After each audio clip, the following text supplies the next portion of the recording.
Hello everyone, welcome to skill IQ। Skill IQ में आपका स्वागत है। तो चलिए हम अपना चैप्टर नंबर 20 यानी कि नॉन फाइनाइट्स जो कि वर्ब से जो है रिलेटेड होता है एक तरीके से ये जो चैप्टर है हमारा। और चलिए इसको स्टार्ट करते हैं बिना किसी देरी के। सबसे पहली बात तो ये है, ये जो चैप्टर है ना नॉन फाइनाइट्स, इसका मतलब वर्ब से होता है। वर्ब या वर्ब है ना, नॉर्थ इंडिया में वर्ब इसको प्रोनाउंस करते हैं। तो वर्ब से इसका मतलब होता है।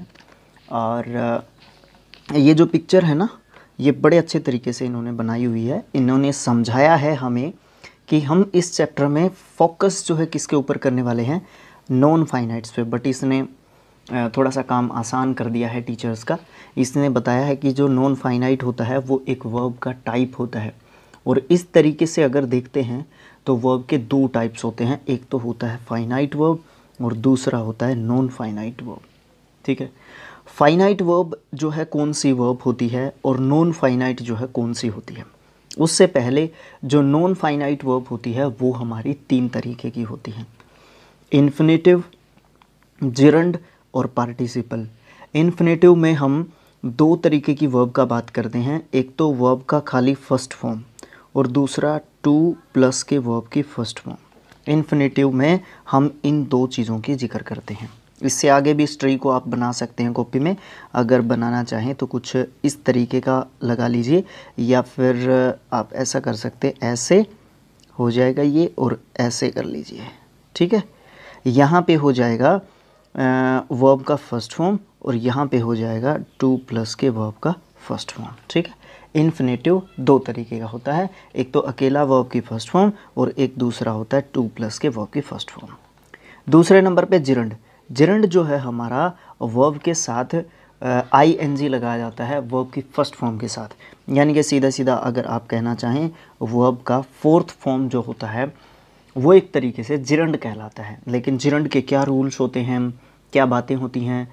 अब देखिए, अगर मैंने ये सेंटेंस लिख दिया, he is writing a letter. ठीक है, मैंने यहाँ पे राइटिंग लिख दिया। ठीक है, तो यहाँ पे क्या ये हमारा जिरंड है? क्या ये जिरंड है? आप कमेंट बॉक्स में लिख के बताइए मुझे। ठीक है, क्योंकि जिरंड को हम नेक्स्ट पार्ट में करने वाले हैं, तो इस पार्ट में तो करने वाले हैं नहीं। तो आप मुझे कमेंट बॉक्स में लिख के बताएंगे क्या हम इस वर्ब के फोर्थ फॉर्म को जिरंड कह सकते हैं। ठीक है, बताइएगा। फिर बात करते हैं तीसरे नंबर पे पार्टिसिपल की। जो पार्टिसिपल होता है वो भी हमारा एक तरीके से दो तरीके का आप उसको कह सकते हैं। वैसे पार्टिसिपल में भी वर्ब का फोर्थ फॉर्म सेम ही होता है। दूसरी बात, इसमें जो ED लग के जैसे वांटेड लिखा हुआ है, ये भी एक तरीके से हमारा क्या काम करता है, पार्टिसिपल का काम करता है। या फिर कई बार EN लग के बनता है, जैसे कि ईट का बनता है ईटन, है ना। तो ये भी कई बार जो है पार्टिसिपल का काम करते हैं। ज़्यादातर हम पार्टिसिपल में वर्ब के जो है फर्स्ट फॉर्म के साथ ING को यूज़ करते हैं। अब देखते हैं बारी बारी।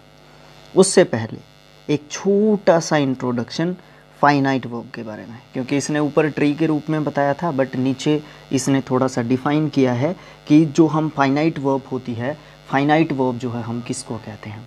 सबसे पहली बात तो ये है, जो हमारी फाइनाइट वर्ब होती है वो सेंटेंस का सब्जेक्ट के साथ उसका खास रिलेशन होता है। वो जो है सेंटेंस के सब्जेक्ट के अनुसार अपने आप को क्या कर लेती है, चेंज कर लेती है। किसको? अपने आप को। कौन होती है फिर वो जो है फाइनाइट वर्ब होती है। जैसे कि अगर बात करें हम यहाँ पे, I want to write, he wants to write, she wanted to write, he is an advocate, you are a student, they were students. अब यहाँ पे इज़, आर, वर ये फॉर्म्स चेंज हो गए। यहाँ पे वॉन्ट का देखिए, इनको छोड़ दीजिए, आप यहाँ पे वॉन्ट जो वर्ब है उसको ले लीजिए। अब देखो, आई के साथ जो है वॉन्ट लगाया, सब्जेक्ट वर्ब एग्रीमेंट कहता है कि अगर हमारा सब्जेक्ट सिंगुलर होगा तो वर्ब भी हमारी सिंगुलर होगी। अगर सब्जेक्ट प्लूरल होगा तो वर्ब भी हमारी जो है प्लूरल होगी। तो यहाँ पे वही चीज़ है, क्योंकि आप जानते हैं कि जो वर्ब का फर्स्ट फॉर्म होता है वो प्लूरल फॉर्म होता है। ठीक है, तो इसलिए हमारा यहाँ पे वांट जो है क्या है, प्लूरल फॉर्म है सब्जेक्ट आई के साथ, ठीक है। तो यहाँ पे ही जैसे ही आया सिंगुलर सब्जेक्ट तो वांट्स हो गया, क्योंकि प्रेजेंट इंडेफिनिट टेंस का सेंटेंस है तो वांट्स हो गया। तो यहाँ पे और सी वांटेड, इसको हमने पास्ट में लिखा, तो जैसे ही पास्ट में लिखा, पास्ट ही हमने वर्ब के सेकंड फॉर्म से पहचाना है, ठीक है। तो हमारा यहाँ पे वांटेड हो गया। कहने का मतलब क्या है कि जो वांट है हमारी वो एक फाइनाइट वर्ब है। क्यों? क्योंकि इसने सब्जेक्ट के नंबर या फिर पर्सन के अनुसार जो है अपने आप को क्या कर लिया, अपने आप को चेंज कर लिया। इसलिए हम जो है वांट को क्या कहेंगे, एक फाइनाइट वर्ब कहेंगे। इसके विपरीत अब बात करते हैं नॉन फाइनाइट की। नॉन फाइनाइट जो है क्या होता है, ये ऐसे वर्ब्स होते हैं जो सब्जेक्ट या टेंस के हिसाब से अपने आप को चेंज नहीं करते हैं, ठीक है। जो अपने आप को चेंज नहीं करते हैं उनको हम नॉन फाइनाइट वर्ब जो है कहते हैं। और यही इसी नॉन फाइनाइट से हमारा मतलब है, इसी नॉन फाइनाइट का हमारे यहाँ पे चैप्टर जो है दिया गया है, ठीक है। सो जो नॉन फाइनाइट है हमारी, वो हमारे सब्जेक्ट के नंबर या पर्सन या टेंस के कारण जो है क्या नहीं करती है, अपने अंदर जो है चेंज नहीं लेके आती है। उसको हम नॉन फाइनाइट वर्ब में चेंज करते हैं, ठीक है, या कहते हैं, सॉरी, उसको नॉन फाइनाइट वर्ब जो है हम कहते हैं। अब जैसे इसमें जो है ये मेन वर्ब के रूप में बहुत कम काम करता है। एक्चुअली आप ये कह सकते हैं कि ये एक तरीके से मेन वर्ब का काम नहीं करता है हमारा जो नॉन फाइनाइट वर्ब होता है। कैसे? I want to write. अब इसमें इसी सेंटेंस से मैं आपको बता देता हूँ, क्योंकि हम पढ़ चुके हैं ऊपर कि वॉन्ट जो है हमारा पर्सन नंबर के सब्जेक्ट के नंबर, पर्सन और टेंस के अनुसार जो है चेंज कर रहा है अपने आप को, ठीक है। लेकिन हमारा जो टू राइट है वो तीनों सेंटेंसेस में सेम है। तो हमारा जो टू राइट है यहाँ पे ये ऑब्जेक्ट का काम कर रहा है, राइट। यहाँ पे ये किसका काम कर रहा है? ऑब्जेक्ट का काम कर रहा है। तीनों ही सेंटेंसेस में हमारा ये ऑब्जेक्ट का काम कर रहा है। अब देखो जो वांट है हमारा, ये मेन वर्ब का काम कर रहा है। अब इसका मतलब क्या है? एक तो सीधा सीधा जो डिफरेंस है ना नॉन फाइनाइट और फाइनाइट वर्ब में, यही बेसिक डिफरेंस होता है कि हमारा जो फाइनाइट वर्ब है वो हमारा मेन वर्ब का काम करता है किसी भी सेंटेंस में। और दूसरी बात क्या है? दूसरी बात हमारी ये है कि जो हमारा नॉन फाइनाइट वर्ब होता है वो हमारा मेन वर्ब का काम करने की बजाय सेंटेंस में ऑब्जेक्ट हो सकता है, वो सब्जेक्ट का ऑब्जेक्ट हो सकता है, वो वर्ब का ऑब्जेक्ट हो सकता है, वो प्रेपोजिशन का ऑब्जेक्ट हो सकता है, वो किसी फ्रेज़ का ऑब्जेक्ट हो सकता है। वो हम आगे पढ़ते जाएंगे, जिस भी तरीके से हम आगे जो है नॉन फाइनाइट्स के जो अलग अलग टाइप्स हैं ना, उसमें डिस्कशन जो है उसका करेंगे। फिर आगे हम देखते हैं, अब बात करते हैं कि हमारी जो नॉन फाइनाइट और फाइनाइट जो वर्ब्स होती हैं उसमें क्या डिफरेंस होता है, ठीक है। देखिए, फाइनाइट वर्ब का अपना एक सब्जेक्ट होता है, ठीक है। तो यहाँ पे जैसे ही वांट्स टू राइट, अब यहाँ पे ही जो है वो फाइनाइट वर्ब वांट्स का एक सब्जेक्ट है। इसके विपरीत जो हमारी नॉन फाइनाइट होती है उसका कोई भी सब्जेक्ट नहीं होता है, ठीक है। सबसे पहली बात तो यही है। He wants to write, same यही सेंटेंस है, लेकिन यहाँ पे जो नॉन फाइनाइट वर्ब है टू राइट है। अब देखो वांट्स के लिए सब्जेक्ट क्या है? ही है, बट टू राइट के लिए कोई भी सब्जेक्ट यहाँ पर नहीं है। तो कहने का बात क्या हुआ? कंक्लूज़न क्या निकला यहाँ से? यहाँ से कंक्लूज़न ये निकलता है कि जो हमारी नॉन फाइनाइट वर्ब होती है उसका सब्जेक्ट नहीं होता है। इसके विपरीत जो हमारी फाइनाइट वर्ब होती है उसका जो है सब्जेक्ट होता है, जिसके अनुसार वो जो है अपने आप को चेंज करती है। यहाँ तक का इंट्रोडक्शन। उसके बाद देखिए इसके टाइप्स नॉन फाइनाइट के, जनरली हम नाम बता चुके हैं इनके, ठीक है। इन्फिनेटिव जो है क्या होता है? इन्फिनेटिव जो है वर्ब के उस फॉर्म को कहते हैं जिसमें टू प्लस के वर्ब की फर्स्ट फॉर्म जो है हम यूज़ करते हैं। इन्फिनेटिव में टू प्लस के वर्ब की फर्स्ट फॉर्म यूज़ करते हैं, चाहे वो सीधा जो है इसको बेसिक जो फॉर्म होती है फर्स्ट फॉर्म उसी में यूज़ करें, या फिर उसके पहले टू लगा के उसको यूज़ करें। तो उसमें जो है बेसिक जो चीज़ होती है उसकी, वो क्या होती है, वर्ब की फर्स्ट फॉर्म होती है। ठीक है, फिर अगर हम उसको टू प्लस के वर्ब की फर्स्ट फॉर्म जो है यूज़ कर रहे हैं तो उसको कहते हैं सीधा इन्फिनेटिव। लेकिन अगर हम टू को काट रहे हैं और सीधा वर्ब की फर्स्ट फॉर्म यूज़ कर रहे हैं उसको कहते हैं बेयर इन्फिनेटिव। बेयर का मतलब होता है बिना किसके, बिना किसके, टू के। बिना टू के जब हम वर्ब की फर्स्ट फॉर्म अकेले को यूज़ करते हैं उसको हम बेयर इन्फिनेटिव कहते हैं। अकेला अगर इन्फिनेटिव आज के बाद आपको कहीं पे सुनने को देखने को मिलता है, ठीक है, तो वो क्या होता है, वो टू प्लस के वर्ब की फर्स्ट फॉर्म होता है। ठीक है, आगे देखते हैं क्या है। आगे है हमारा इन्फिनेटिव्स। यहाँ पे ये जो ट्री है ना, इसी को हमने उस ट्री के नीचे जोड़ दिया था, यहाँ पे। ठीक है, यहाँ पे हमने उस ट्री को रख दिया था और आपने भी ऐसा ही करना है। इनको एक जगह पे रखना है, अलग अलग जगह पे नहीं रखना है। ठीक है, इसमें हमने लिख दिया है यहाँ पे किसको हम क्या कहते हैं। ठीक है, अब बात करते हैं टू इन्फिनेटिव की या इन्फिनेटिव विद टू की। वो क्या होता है, वो किस तरीके से यूज़ करते हैं। वह इन्फिनेटिव जो अपने पहले टू रखता है उसको हम टू इन्फिनेटिव या इन्फिनेटिव विद टू बोलते हैं।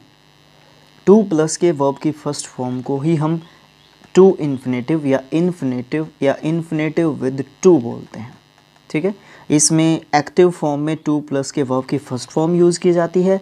अगर इसका हम पैसिव फॉर्म लिखते हैं तो बीच में बी लगा के वर्ब की फर्स्ट फॉर्म जो होती है वो थर्ड फॉर्म बन जाती है। एग्ज़ाम्पल के तौर पे बात करें, टू गो है जैसे, ये एक्टिव फॉर्म है, और अगर टू बी गॉन आपको लिखा मिलता है तो ये पैसिव फॉर्म है किसका, टू इन्फिनेटिव का। ठीक है, टू इन्फिनेटिव का पैसिव फॉर्म क्या होता है, टू, उसके बाद बी मिलेगा आपको, बी के बाद जो है वर्ब का थर्ड फॉर्म मिलेगा। सीधा टू के बाद जो है आपको थर्ड फॉर्म नहीं मिलेगा। यहाँ पे टू के साथ वर्ब का फर्स्ट फॉर्म है अभी भी, क्यों, क्योंकि जो बी होता है वो हमारा फर्स्ट फॉर्म का काम भी करता है, बी वॉज बीन। ठीक है, तो ये जो है पैसिव फॉर्म यूज़ की जाती है और ये जो है एक्टिव जो है फॉर्म यूज़ की जाती है टू प्लस के वर्ब की फर्स्ट फॉर्म की। बेयर इन्फिनेटिव की बात करते हैं। बेयर इन्फिनेटिव बिना टू के, बेयर इन्फिनेटिव क्या होता है, बिना टू के वर्ब की फर्स्ट फॉर्म। इसका एक्टिव फॉर्म आप जानते हैं कि सीधा वर्ब का फर्स्ट फॉर्म, और जब बी के साथ वर्ब की थर्ड फॉर्म लगा दी जाती है तो ये हमारा पैसिव फॉर्म होता है, जो कि एक्टिव पैसिव में चेंज ऑफ टेंसेस के दौरान हम लोग जो है क्या करते हैं, सीखते हैं इस चीज़ को। लेकिन जो हमारा ऊपर वाला था टू प्लस के वर्ब की फर्स्ट फॉर्म वाला इन्फिनेटिव वाला, वो जो है हम बहुत कम सीखते हैं। उस तरीके के सेंटेंसेस भी हमें बहुत कम देखने को मिलते हैं, बट कॉम्पिटिटिव एग्ज़ाम्स में इस तरीके के सेंटेंसेस ज़्यादा दिए जाते हैं, लेकिन एकेडमिक लेवल तक इस प्रकार के सेंटेंसेस कम दिए जाते हैं। बेयर इन्फिनेटिव जो होता है उससे संबंधित ज़्यादा सेंटेंसेस एकेडमिक या स्कूलिंग एजुकेशन के दौरान दिए जाते हैं। फिर बात करते हैं जिरंड की। जिरंड जैसा कि हमने इंट्रोडक्शन में देखा कि वर्ब की जो फर्स्ट फॉर्म के साथ आईएनजी होता है वो हमारा जिरंड होता है। ठीक है, फोर्थ फॉर्म कह लीजिए। ठीक है, तो यहाँ पे जैसे कि walking is an exercise, he likes reading stories, they are fond of playing. अब यहाँ पे वॉकिंग है, यहाँ पे जो है रीडिंग है, यहाँ पे जो है प्लेइंग है।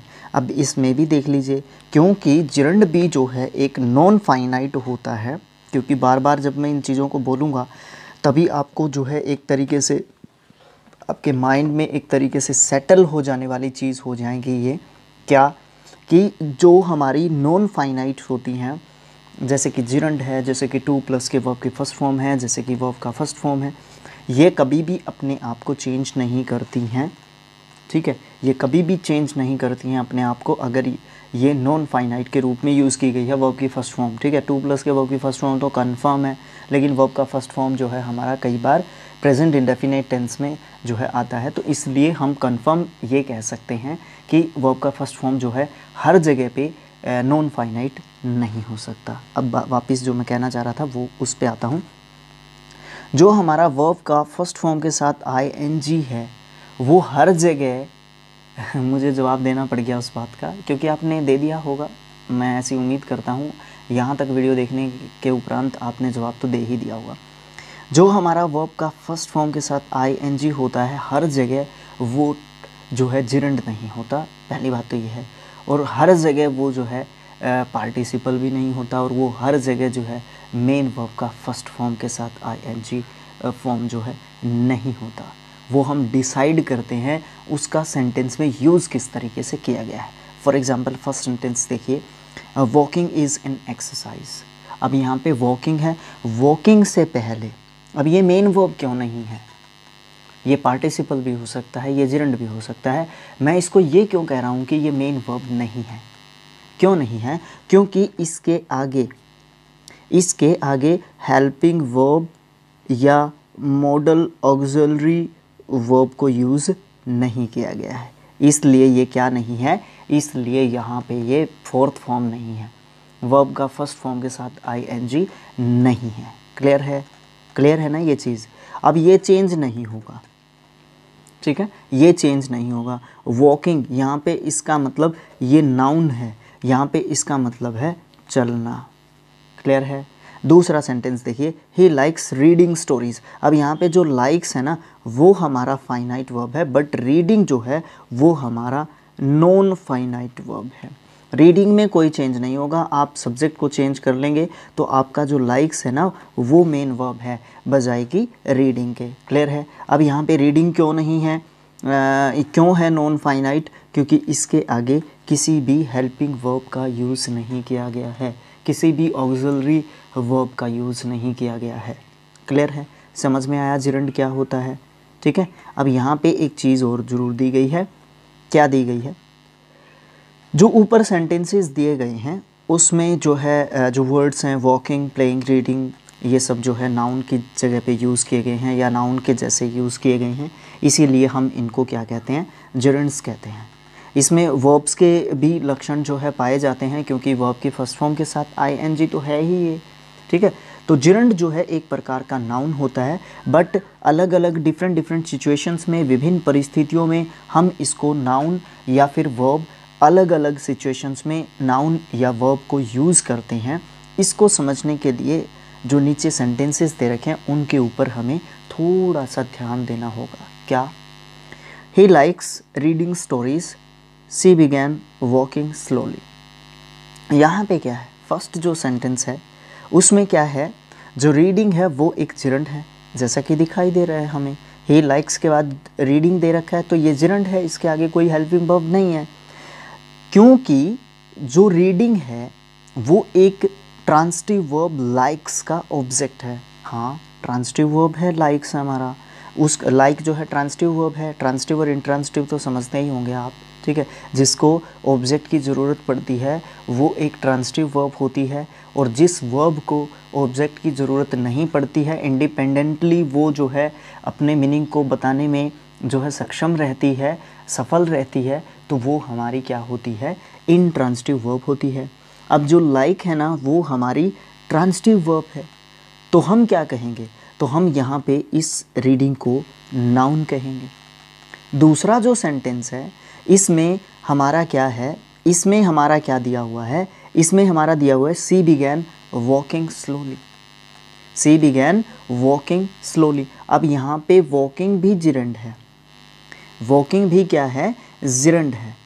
यहाँ पे जो हमारा क्या है, जो बिगैन है वो हमारा इंट्रांसिटिव वर्ब है एक तरीके से, और इंट्रांसिटिव वर्ब होने के कारण जो हमारा वॉकिंग है उसका ऑब्जेक्ट जरूर है हमारा यहाँ पे। चलो छोड़ दो, इंट्रांसिटिव ट्रांसिटिव का चक्कर ही छोड़ दो, जो हमारा बिगैन है उसका ये ऑब्जेक्ट है वॉकिंग, ठीक है। और यहाँ पे वॉकिंग भी नाउन है एक तरीके से, वॉकिंग भी हमारा क्या है? नाउन है एक तरीके से। तो हम जो है क्या कहेंगे? यहाँ पे वॉकिंग जो है यानी कि वर्ब का फर्स्ट फॉर्म के साथ ing जो है वो हमारा क्या है?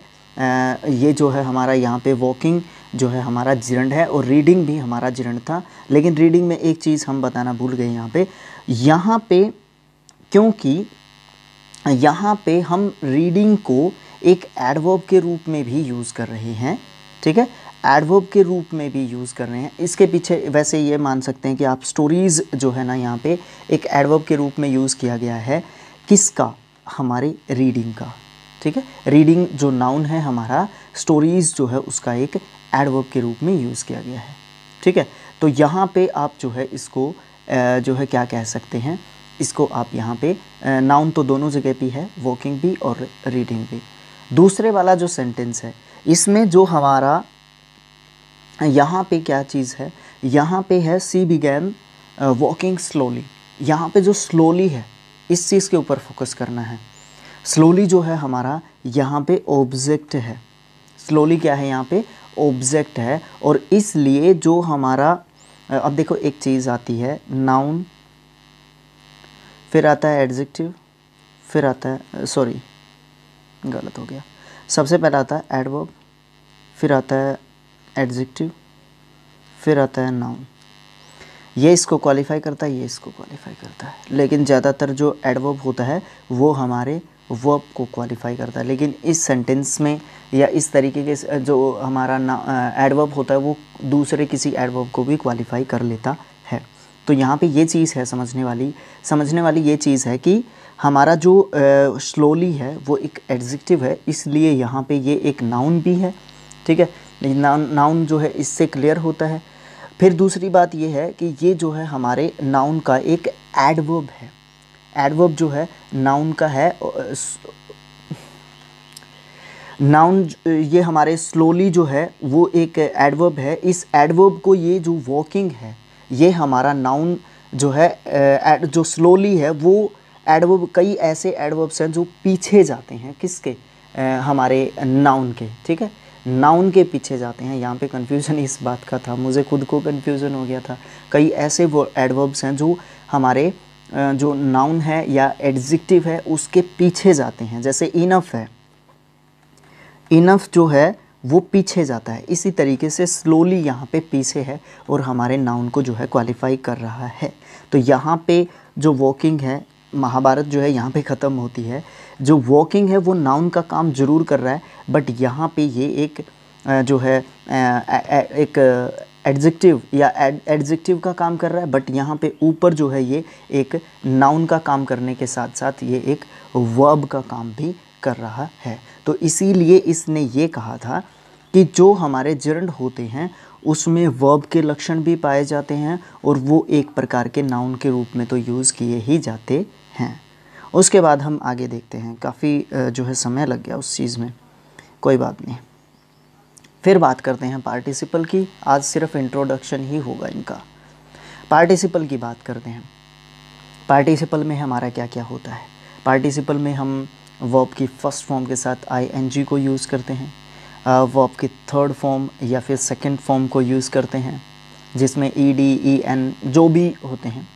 और इसमें एक और एक्स्ट्रा चीज़ है, हैविंग के साथ वर्ब की थर्ड फॉर्म को यूज़ करते हैं, आप उसको भी हमारा क्या बोलते हैं, पार्टिसिपल बोलते हैं। यहाँ पे जो है तीनों जो चीज़ें हैं हमें दी हुई हैं, जैसे कि प्लेइंग, ये भी एक पार्टिसिपल है, बट जिरंड और प्लेइंग एक जैसे से होते हैं, इनको पहचानना अलग अलग रूल्स के द्वारा हम इनको पहचानना सीखेंगे। लेकिन कई ऐसी सिचुएशंस हैं जहाँ पे हम जिरंड या फिर पार्टिसिपल दोनों भी कह सकते हैं उस पर्टिकुलर वर्ड को। दूसरे नंबर पे ये जो है ये पहचानना आसान होता है क्योंकि पास्ट जो पार्टिसिपल है वो फॉर्म जो है यहाँ पे लिखी हुई होती है, और इसको पहचानना तो आंख बंद करके, हम कहते हैं ना जब भी कोई आसान काम होता है आंख बंद करके हम इस चीज़ को पहचान लेंगे, ये वो वाली बात होती है। हैविंग प्लस के वर्ब की थर्ड फॉर्म, मैं ना आपको बताता हूँ कि 5 सिचुएशंस हैं जहाँ पे हम क्या करते हैं, वर्ब के थर्ड फॉर्म को यूज़ करते हैं। आप मुझे कमेंट बॉक्स में लिख के बताएंगे ये चीज़। फिर हम बात करते हैं आगे काइंड्स ऑफ पार्टिसिपल। पार्टिसिपल जो है हमारे वो 3 प्रकार के होते हैं। जो पार्टिसिपल वाला पोर्शन है वहाँ पे आप इस ट्री को फिट कर देंगे उसके नीचे, पार्टिसिपल के नीचे। क्या है पार्टिसिपल में, पार्टिसिपल 3 तरीके के होते हैं। एक तो प्रेजेंट पार्टिसिपल होता है, एक हमारा पास्ट पार्टिसिपल होता है और एक परफेक्ट पार्टिसिपल होता है। ये तीनों यहाँ पे दिए हुए हैं। यही तीनों चीज़ें यहाँ पे दी हुई हैं। ये होता है प्रेजेंट पार्टिसिपल, ये होता है हमारा पास्ट पार्टिसिपल, और ये होता है परफेक्ट पार्टिसिपल। ठीक है, इसको आप जो है ध्यान में रखेंगे अपने ट्री को। तो समझ गए होंगे आप, प्रेजेंट पार्टिसिपल जो है वर्ब की फर्स्ट फॉर्म के साथ आईएनजी जो लगता है वो प्रेजेंट पार्टिसिपल हमारा जो है बनता है, और इसको हम मेन वर्ब का फोर्थ फॉर्म बोलते हैं। ये मैं कब से बोल रहा हूँ, कब से। दूसरे नंबर पे ये जो एक्टिव स्टाइल होता है वर्ब की फर्स्ट फॉर्म के साथ जो है कोई भी नाउन या एडजेक्टिव कोई भी जो है आपको मिल सकता है, और इसका जो पैसिव फॉर्म होता है वो आप मुझे कमेंट बॉक्स में लिख के बताएंगे। बनता भी है कि नहीं बनता है वो भी आप मुझे कमेंट बॉक्स में लिख के बताएंगे कि प्रेजेंट जो पार्टिसिपल होता है उसको हम एक्टिव सेंटेंस को पैसिव सेंटेंस में चेंज कर सकते हैं या नहीं कर सकते हैं। फिर पास्ट पार्टिसिपल की बात करते हैं। पास्ट पार्टिसिपल जो है हमारा सेकंड या फिर थर्ड फॉर्म को हम जो है पास्ट पार्टिसिपल एक तरीके से बोलते हैं, या फिर आप ये कह सकते हैं कि सेकंड फॉर्म को बोलते हैं। ठीक है, इसमें जो है आप इसको थर्ड फॉर्म भी कह सकते हैं, सेकंड फॉर्म भी कह सकते हैं, जिसकी सेम होती हैं उसकी। एक्टिव और पैसिव स्टाइल में जो है हम पास्ट पार्टिसिपल को जो है हम नाउन के पहले यूज़ करते हैं, और ये किसका काम करता है उस समय पर, ये एक एडजेक्टिव का काम करता है। इस चीज़ को समझना ज़रूरी है। ए रिटायर्ड क्लर्क, अब यहाँ पे रिटायर का सेकंड या थर्ड फॉर्म है हमारा जो क्या बोलते हैं, रिटायर्ड जो है थर्ड फॉर्म है रिटायर का। अब आ रिटायर्ड क्लर्क लिख दिया हमने, क्लर्क लिख दिया नाउन। ये क्या कर रहा है, इसको डिफाइन कर रहा है, किसको, क्लर्क को, ना कि आ को। ठीक है, ये आ तो नंबर बताने के लिए लिखा हुआ है, तो ये जो है किसके रूप में यूज़ किया गया है, एडजेक्टिव के रूप में यूज़ किया गया है। ठीक है, पैसिव स्टाइल में कैसे लिखते हैं, आ ब्रोकन चेयर।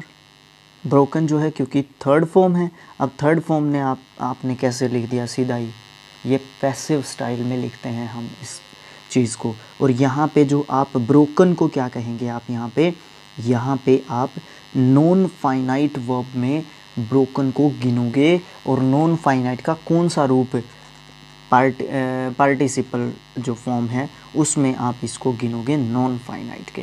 ये गलत नहीं है, वर्ब का थर्ड फॉर्म नॉन फाइनाइट के पार्टिसिपल के रूप में भी यूज़ किया जाता है, वो भी पास्ट पार्टिसिपल के पैसिव स्टाइल में। ये मत भूलना, पैसिव स्टाइल में, एक्टिव स्टाइल में नहीं। कई बार एक्टिव में भी करते हैं, बट पैसिव स्टाइल उसको ज़्यादातर गिना जाता है। कुछ ऐसे पैसिव स्टाइल पास्ट पार्टिसिपल्स भी हैं जिनके जो प्लेसेस हैं उनमें चेंज कर दिया जाता है, जैसे कि, और मीनिंग भी चेंज हो जाता है उसके साथ साथ, जैसे कि द कंसर्न्ड ऑफिसर्स और द ऑफिसर्स कंसर्न्ड। अब यहाँ पे कंसर्न्ड जो बात है ये पास्ट पार्टिसिपल की है, ये तो क्लियर है। अब मैंने ये लिखा द कंसर्न्ड ऑफिसर्स, इसका मतलब क्या है कि ऐसे ऑफिसर्स जो चिंतित हैं या थे, ऐसे ऑफिसर्स जो क्या थे, चिंतित थे। यहाँ पे लिखा मैंने द ऑफिसर्स कंसर्न्ड, यहाँ पे कंसर्न्ड का मतलब क्या होगा, अफेक्टेड या इफेक्टेड, प्रभावित।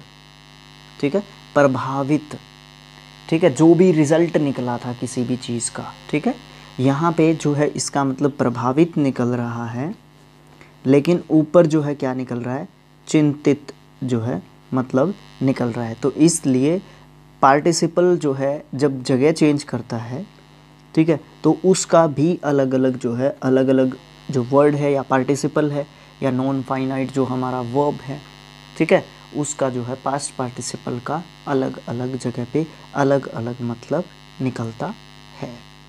इस ट्री को आप जो है एडजस्ट कर सकते हैं। ये तो आ ही गया, उसी में आ गया, परफेक्ट में आ गया। यहाँ पे परफेक्ट जो है उसके नीचे इस ट्री को फिट कर सकते हैं, परफेक्ट पार्टिसिपल के नीचे। तो वो पूरा जो ट्री बनेगा वो जो है आप अच्छे तरीके से एक पेज पे बनाएं A4 साइज़ पे, और उसको पोर्ट्रेट जो साइज़ होगा उसका, पोर्ट्रेट जो साइड होगा उस तरीके से उसको कहीं पे रखें या लगा लें या चिपका लें। ठीक है, या अपनी कॉपी में जहाँ पे भी आप नोट्स वगैरह बनाते हैं तो वहाँ पे आप उसको लिख लें, फ़ायदा तब मिलेगा उसका। परफेक्ट पार्टिसिपल जो है वर्ब का थर्ड फॉर्म होता है हैविंग से पहले, हैविंग के बाद सॉरी। तो हैविंग जो है वर्ब के थर्ड फॉर्म से पहले होता है।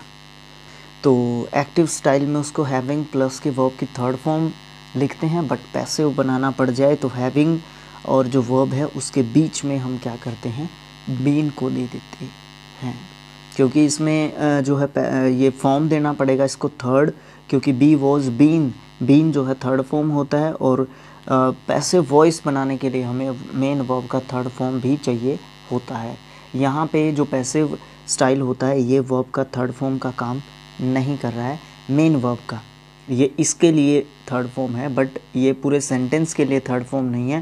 थर्ड फॉर्म सेंटेंस के लिए थर्ड फॉर्म में ही रहती है। फिर हम आगे बात करते हैं यूज़ ऑफ इन्फिनेटिव्स। इन्फिनेटिव्स को हम कहाँ कहाँ पे यूज़ करते हैं। सबसे पहली बात है इन्फिनेटिव विद टू, यानी कि टू प्लस के वर्ब की फर्स्ट फॉर्म के साथ हम जो है उसको कहाँ कहाँ पे यूज़ करते हैं। सबसे पहले हम उसके बारे में जानने की कोशिश करते हैं। इसको हम किसी भी वर्ब के सब्जेक्ट के रूप में यूज़ करते हैं। देखिए होता तो है ये बहुत कम, लेकिन करते हैं इस चीज़ को यूज़। देखिए टू प्लस के वर्ब की फर्स्ट फॉर्म जो है आपको बहुत कम जो है सब्जेक्ट के रूप में देखने को मिलेगी, ठीक है। इसमें जिरंड और पार्टिसिपल जो है ज़्यादा देखने को मिलते हैं। इन्फिनेटिव्स इसमें दोनों ही प्रकार के, टू इन्फिनेटिव या इन्फिनेटिव और बेयर इन्फिनेटिव, यानी कि वर्ब की फर्स्ट फॉर्म खाली, वो जो है हमें बहुत कम जो है देखने को मिलता है। देखने को तो मिलता है बट कम ही देखने को मिलता है। तो सबसे पहली बात तो ये है कि to find fault is easy. अब यहाँ पे जो वर्ब है उसका सब्जेक्ट जो है क्या है, टू फाइंड है, और सेंटेंस का सब्जेक्ट भी टू प्लस के वर्ब की फर्स्ट फॉर्म ही है। तो चारों ही सेंटेंस जो है इसी तरीके के, तीनों या चारों जो भी आप इसको कहना चाहें, ये तो एक ही सेंटेंस है और ये अलग सेंटेंस है। To walk is a good exercise, यहाँ पे भी इज़ का जो है सब्जेक्ट जो है कौन है, हमारा टू प्लस के वर्ब की फर्स्ट फॉर्म है।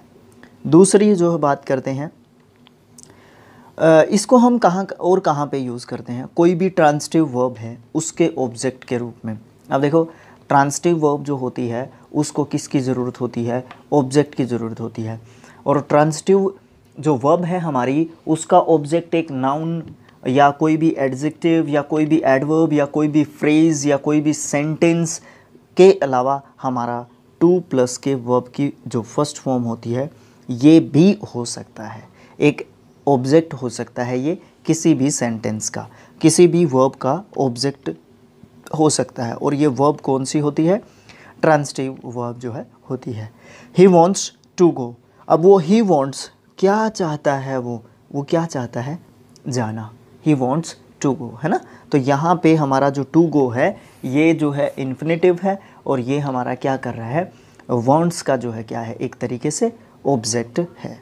तीसरा जो पॉइंट है, हम जो है वर्ब के कॉम्प्लीमेंट के रूप में भी इसको यूज़ करते हैं। सेम ऑब्जेक्ट वाली ही बात यहाँ पे भी आप यहाँ पे लागू कर सकते हैं, बट यहाँ पे जो हमारा कॉम्प्लीमेंट है उसके बाद आपको ऑब्जेक्ट या ऑब्जेक्टिव केस का कोई भी प्रोनाउन, कहने का मतलब ये है जो हमारा कॉम्प्लीमेंट का अगर काम कर रहा होगा टू प्लस के वर्ब की फर्स्ट फॉर्म, तो हमारा उसके बाद जो है आपको ऑब्जेक्ट भी देखने को मिलेगा। जैसे कि her desire is to see me again. अब यहाँ पे टू सी तक हम नहीं रोक सकते, अगर टू सी तक हमने इस बात को रोक दिया तो ये यहाँ पे ऑब्जेक्ट का काम करेगा। अब यहाँ पे ये कॉम्प्लीमेंट है, क्यों है कॉम्प्लीमेंट, क्योंकि इस बात को ये पूरा कर रहा है। आगे हमारा ऑब्जेक्ट जो है दिया हुआ है। उसके बाद हम आगे बात करते हैं। फिर है इन्फिनेटिव को हम प्रेपोजिशन के ऑब्जेक्ट के रूप में भी यूज़ करते हैं। जैसे कि he is about to come. अब यहाँ पे क्या है, जो टू कम है वो अबाउट का क्या है, एक तरीके से ऑब्जेक्ट है। You had no choice but to obey. अब यहाँ पे बट जो है हमारी प्रेपोजिशन है, ठीक है, और टू ओबे जो है इसका एक तरीके से कॉम्प्लीमेंट है। तो हमारा जो टू प्लस के वर्ब की फर्स्ट फॉर्म है या इन्फिनेटिव है वो हमारा क्या करता है, प्रेपोजिशन का ऑब्जेक्ट भी हो सकता है। फिर हम बात करते हैं नेक्स्ट पॉइंट की। नेक्स्ट पॉइंट जो है हमारा क्या कहता है, वो कहता है कि कोई भी एडजेक्टिव है और उसकी तरह किसी भी नाउन को क्वालिफाई करने के लिए हम जो है किसको यूज़ करते हैं, एक एडजेक्टिव के जैसे। अब देखो नाउन जो है हमारा, उसको कौन क्वालिफाई करता है, एक एडजेक्टिव क्वालिफाई करता है। तो किसी भी नाउन को क्वालिफाई करने के लिए हम जो है अपने इन्फिनेटिव का यूज़ करते हैं। इस एडजेक्टिव वर्ड की बजाय हम जो है टू प्लस के वर्ब की फर्स्ट फॉर्म का यूज़ करते हैं इस नाउन को क्वालिफाई करने के लिए। जैसे कि he has no money to bye.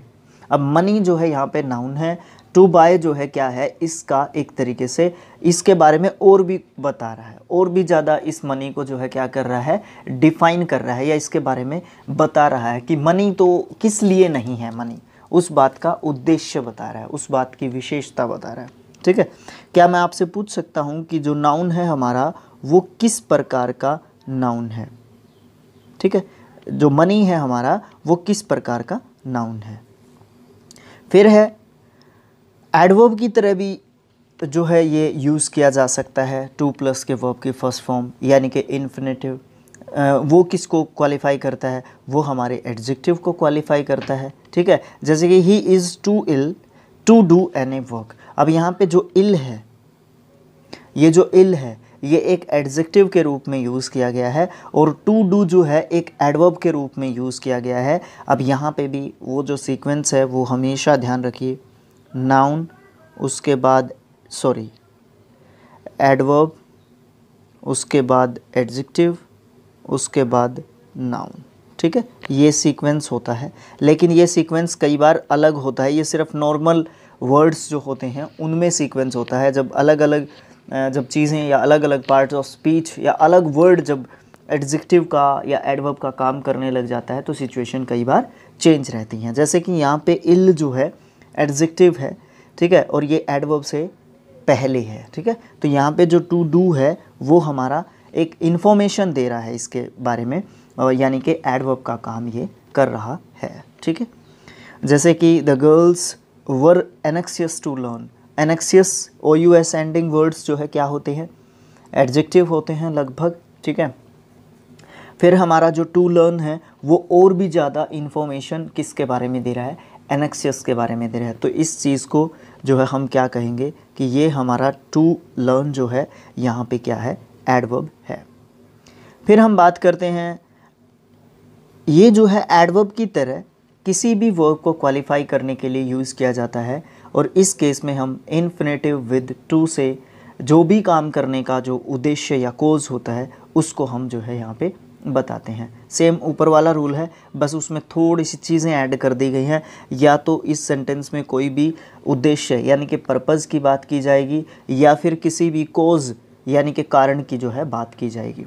He wants to help his classmates या क्लासमेट, हिज क्लासमेट, मतलब यहाँ पे क्या है, टू हेल्प से हमें ये पता चल रहा है कि उसका उद्देश्य क्या था, उसका मोटिव क्या था, उसका मेन जो लक्ष्य था वो क्या था, वो क्या था, टू हेल्प करना। ठीक है, जैसे कि she started weeping to see the dead body of her father. अब यहाँ पे उसने वीपिंग करना शुरू कर दिया, क्यों कर दिया, टू सी, किस चीज़ को देखकर, बॉडी को देखकर या देखकर, वो तो बॉडी तो अंडरस्टूड होगी ना बात, ये तो है ना, तो ये चीज़ है। ठीक है, उसके बाद मूव करते हैं नेक्स्ट जो आगे बात है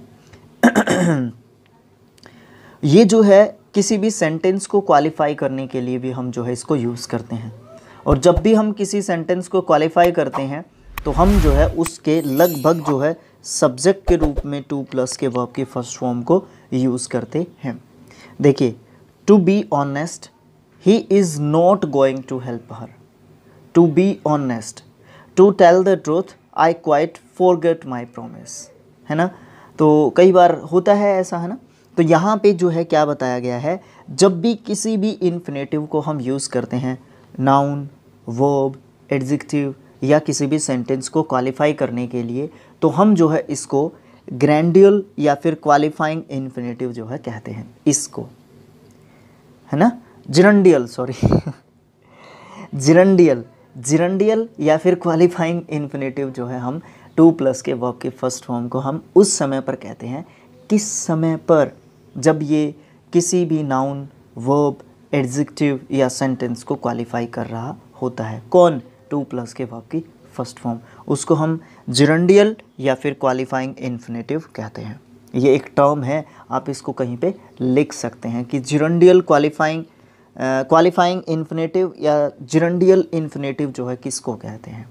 जब भी टू प्लस के वर्ब की फर्स्ट फॉर्म जो है क्या कर रही हो, क्वालिफाई कर रही हो, किसी भी वर्ब को हो सकता है, किसी भी नाउन को हो सकता है, किसी भी सेंटेंस को हो सकता है, फ्रेज को भी हो सकता है। ठीक है, अब यहाँ पे कुछ नीचे वर्ब्स दे रखे हैं जिनके बाद हम टू प्लस के वर्ब की फर्स्ट फॉर्म यूज़ करते हैं। ठीक है, तो ये तो देखो अलग सी बात हो गई, ये वर्ब को पढ़ना फिर उसके साथ हो भी सकता है, नहीं भी हो सकता है, लेकिन ज़्यादातर ऐसा होता है। ठीक है, तो ये चीज़ है, ये तो कुछ बताने वाली बात नहीं है।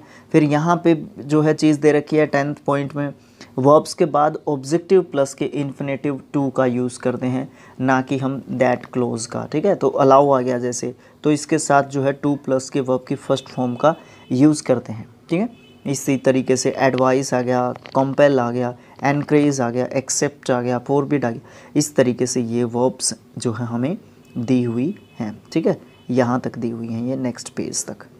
फिर हम बात करते हैं, यहाँ पे 2 पॉइंट्स भी हैं कुछ इसी तरीके के हैं कि इनमें से कुछ ऐसी वर्ब्स हैं जिनके साथ हम दैट क्लोज को भी यूज़ करते हैं, तो ये एक्सेप्शंस यहाँ पे चलती रहती हैं।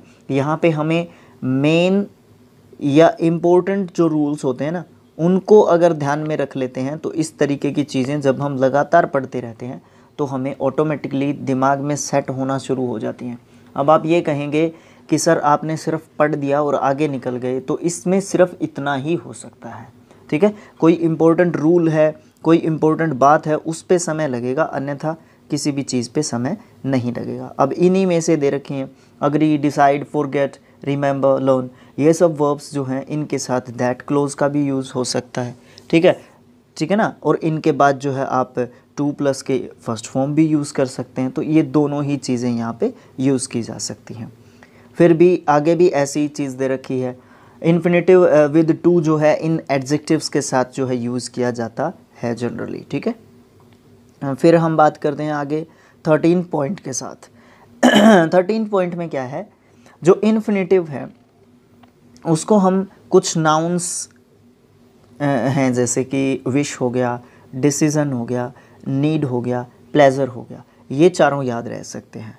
ये चारों नाउन्स है, विश, डिसीज़न, प्लेजर और नीड। ठीक है, और आई थिंक प्लेजर, और चारों की चारों वर्ब्स भी होती हैं। ठीक है, अब मतलब क्या है इस बात को कहने का, इस बात को कहने का मतलब ये है कि ये चारों की चारों वर्ब्स भी होती हैं, लेकिन जहाँ पे ये वर्ड्स, अब यहाँ पे वर्ड मैंने जो है कहा है, जहाँ पे इन वर्ड्स को हम जो है किस रूप में बोल रहे हों, जहाँ पे हम इन वर्ड्स को नाउन के रूप में यूज़ कर रहे हों या बोल रहे हों, तो वहाँ पे हम जो है इन्फिनेटिव विद टू का यूज़ करते हैं। जैसे कि it is a pleasure to see her again, है ना, ये टू सी जो है किस लिए आया, क्योंकि यहाँ पे प्लेजर जो है वो एक नाउन के रूप में यूज़ कर रखा है। सी told me about her decision. ठीक है, यहाँ पे डिसीज़न को नाउन के रूप में यूज़ कर रखा है, टू लीव द हाउस। अब यहाँ पे टू लीव जो है इसके बारे में और भी ज़्यादा इंफॉर्मेशन दे रहा है। बात करते हैं no use of infinitive with to की। सबसे पहली बात क्या है, इन्फिनेटिव विद टू को हम मॉडल ऑक्सिलरी वर्ब्स के साथ यूज़ नहीं करते हैं। जो भी हमारे मॉडल ऑक्सिलरी वर्ब्स होते हैं, वुड, शुड, कुड, ये सब, ठीक है, मॉडल्स जो हमारे होते हैं, इनके साथ हम जो है क्या करते हैं, वर्ब की फर्स्ट फॉर्म का यूज़ करते हैं। टू प्लस के वर्ब की फर्स्ट फॉर्म का यूज़ कभी भी नहीं करते हैं। हाँ, इस चीज़ को कंफ्यूज मत कीजिएगा मॉडल से, नीड टू, यूज्ड टू के साथ और एक ऑट टू के साथ, ऑट टू। ठीक है, ये टू ऑलरेडी इन मॉडल्स के साथ होता है। ठीक है, ये टू मॉडल्स के साथ होता है। अब आप इसको ये नहीं कह सकते कि टू प्लस के वर्ब की फर्स्ट फॉर्म जो है यहाँ पे यूज़ कर दी सर, नहीं, ये टू जो है इसके साथ है, इसके साथ मॉडल्स के साथ हमेशा वर्ब का फर्स्ट फॉर्म आता है। फिर डेयर नॉट, डेयरंट, नीड नोट या नीडंट के बाद भी हम जो है किसका यूज़ नहीं करते हैं, टू प्लस के वर्ब की फर्स्ट फॉर्म का यूज़ नहीं करते हैं। लेकिन जब डेयर और नीड को मार्जिनल ऑक्सिलरी वर्ब्स के रूप में इंटेरोगेटिव सेंटेंसेस में लिखा जाता है तो हम इनके साथ जो है हम जो है इनके साथ इन्फिनेटिव्स का यूज़ करते हैं। कौन से का, बेयर इन्फिनेटिव का, ठीक है, यानी कि वर्ब की फर्स्ट फॉर्म का। जैसे कि dare he oppose his father, oppose, to oppose नहीं है यहाँ पे, ओपोज है, तो इसको हम बेयर इन्फिनेटिव का यूज़ कह सकते हैं आप एक तरीके से। जब डेयर और नीड जो है मेन वर्ब के रूप में यूज़ किए गए हों तो ज़रूरत अगर पड़ती है तो हम जो है इन्फिनेटिव विद टू का यूज़ कर सकते हैं, ठीक है, यानी कि टू प्लस के वर्ब की फर्स्ट फॉर्म का यूज़ कर सकते हैं।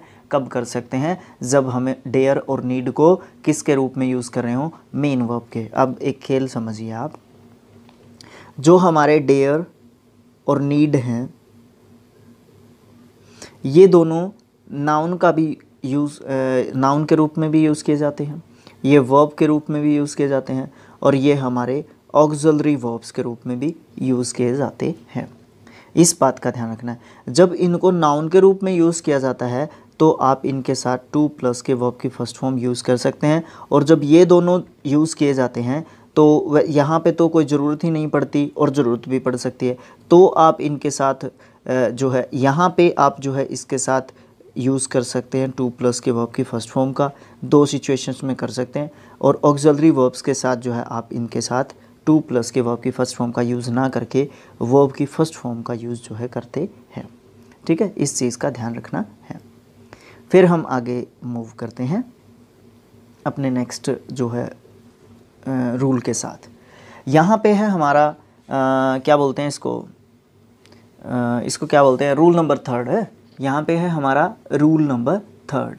तो ये क्या कहता है, ये कहता है कि एक्टिव स्टाइल में, अब देखिए एक्टिव और पैसिव आप समझ चुके हैं, एक्टिव स्टाइल में feel, hear, see, notice, watch, ये वर्ब्स हैं।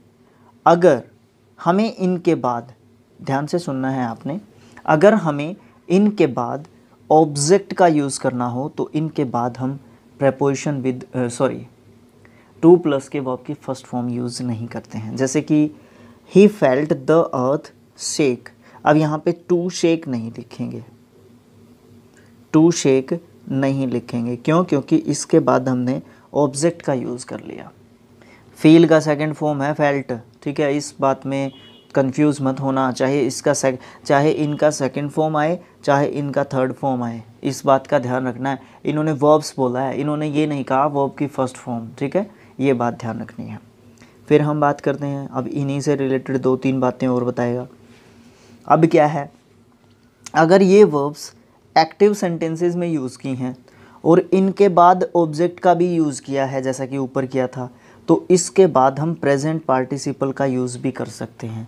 प्रेजेंट पार्टिसिपल मीन्स वर्ब की फर्स्ट फॉर्म के साथ आईएनजी, वर्ब की फर्स्ट फॉर्म के साथ आईएनजी, ये पार्टिसिपल का एक रूल समझ सकते हैं आप यहाँ पे, ठीक है। सब्जेक्ट है, उसके बाद वर्ब है, उसके बाद ऑब्जेक्ट है, ऑब्जेक्ट के बाद हम जो है प्रेजेंट पार्टिसिपल का यूज़ करते हैं। यहाँ पे आप इसको जिरंड नहीं कहेंगे, ये एक आगे की बात बता रहा हूँ मैं आपको।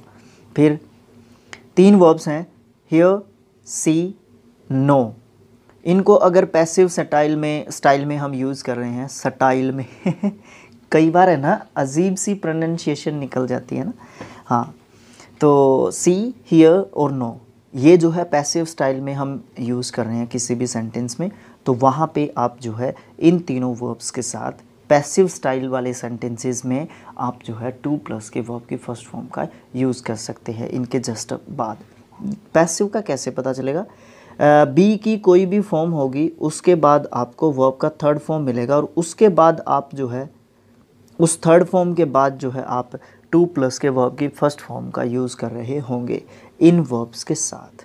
सेंटेंस देखिए, she was seen to enter the bed room, है ना, बेडरूम, बेडरूम अलग अलग नहीं बोलना चाहिए, बेडरूम इकट्ठा बोलना चाहिए, लिखने में अलग अलग आता है। फोकस कीजिए, बात क्या थी, वॉज के बाद सीन है। अब देखो वॉज, वर, प्लस के वर्ब की फर्स्ट फॉर्म के साथ ING, ये आता है हमारा पास्ट कॉन्टीन्यूअस टेंस में। बट यहाँ पे क्या दिया गया है, वॉज के साथ वर्ब की थर्ड फॉर्म दी गई है, इसको आप पैसिव स्टाइल कहेंगे या पैसिव वॉइस का सेंटेंस जो है आप इसको कहेंगे। इसीलिए जो है यहाँ पे हम इसके जस्ट बाद जो है किसका यूज़ कर रहे हैं, टू प्लस के वर्ब की थर्ड फॉर्म का। नेक्स्ट पॉइंट, हेल्प के बाद, हेल्प वर्ब के रूप में यूज़ किया गया हो, हेल्प के बाद इन्फिनेटिव टू का यूज़ हो सकता है और कहीं पे भी नहीं हो सकता। हेल्प के बाद एक ऑब्जेक्ट भी दे रखा है इन्होंने, जैसे कि हो भी सकता है और नहीं भी हो सकता है। हाँ जी, दोनों बातें इसने कही हैं, हो भी सकता है और नहीं भी हो सकता है। जैसे कि he helped me to buy a watch, he helped me buy a watch. लेकिन प्रचलित भाषा या बोलने में थोड़ी सी सुगम जो है कौन सी लग रही है, फर्स्ट जो सेंटेंस है वो वाली जो लैंग्वेज है, एक तरीके से बोलने में बड़ा अच्छा लग रहा है उसके साथ। फिर लेट प्लस के ऑब्जेक्ट, इन्फिनेटिव विद टू का यूज़ हम लेट प्लस के ऑब्जेक्टिव केस का जो प्रोनाउन होता है उसके साथ यूज़ नहीं करते हैं टू प्लस के वर्ब की फर्स्ट फॉर्म का। अगर एक्टिव स्टाइल में सेंटेंस दे रखा है और उसमें मेक का यूज़ करना है, मेक वर्ब का यूज़ करना है और इसके बाद ऑब्जेक्ट भी दे रखा है, तो इसके बाद इन्फिनेटिव विद टू यूज़ नहीं होगा। जैसे कि दे मेड मी स्वीप। अब यहाँ पे क्या है, यहाँ पे हमें क्या दिया गया है, दे के बाद जो है हमारा मेड आ गया, मेड यानी कि मेक का सेकंड फॉर्म आ गया मेड, ठीक है। मी आ गया हमारा यहाँ पे ऑब्जेक्ट, तो उसके बाद हमारी आ गई फर्स्ट फॉर्म, टू प्लस के वर्ब की फर्स्ट फॉर्म नहीं होगी। ये भी याद रह जाता है क्योंकि सिर्फ एक ही वर्ब की इसने बात की है यहाँ पे। फिर अगर पैसिव स्टाइल में इस चीज़ को करना है तो इन्फिनेटिव विद टू आ सकता है। अब यहाँ पे क्या होगा, बी की कोई भी फॉर्म हो सकती है और उसके साथ वर्ब की थर्ड फॉर्म होगी, और जो थर्ड फॉर्म होगी वो मेक हो सकती है, या मेक की जो है थर्ड फॉर्म मिलेगी आपको मेड।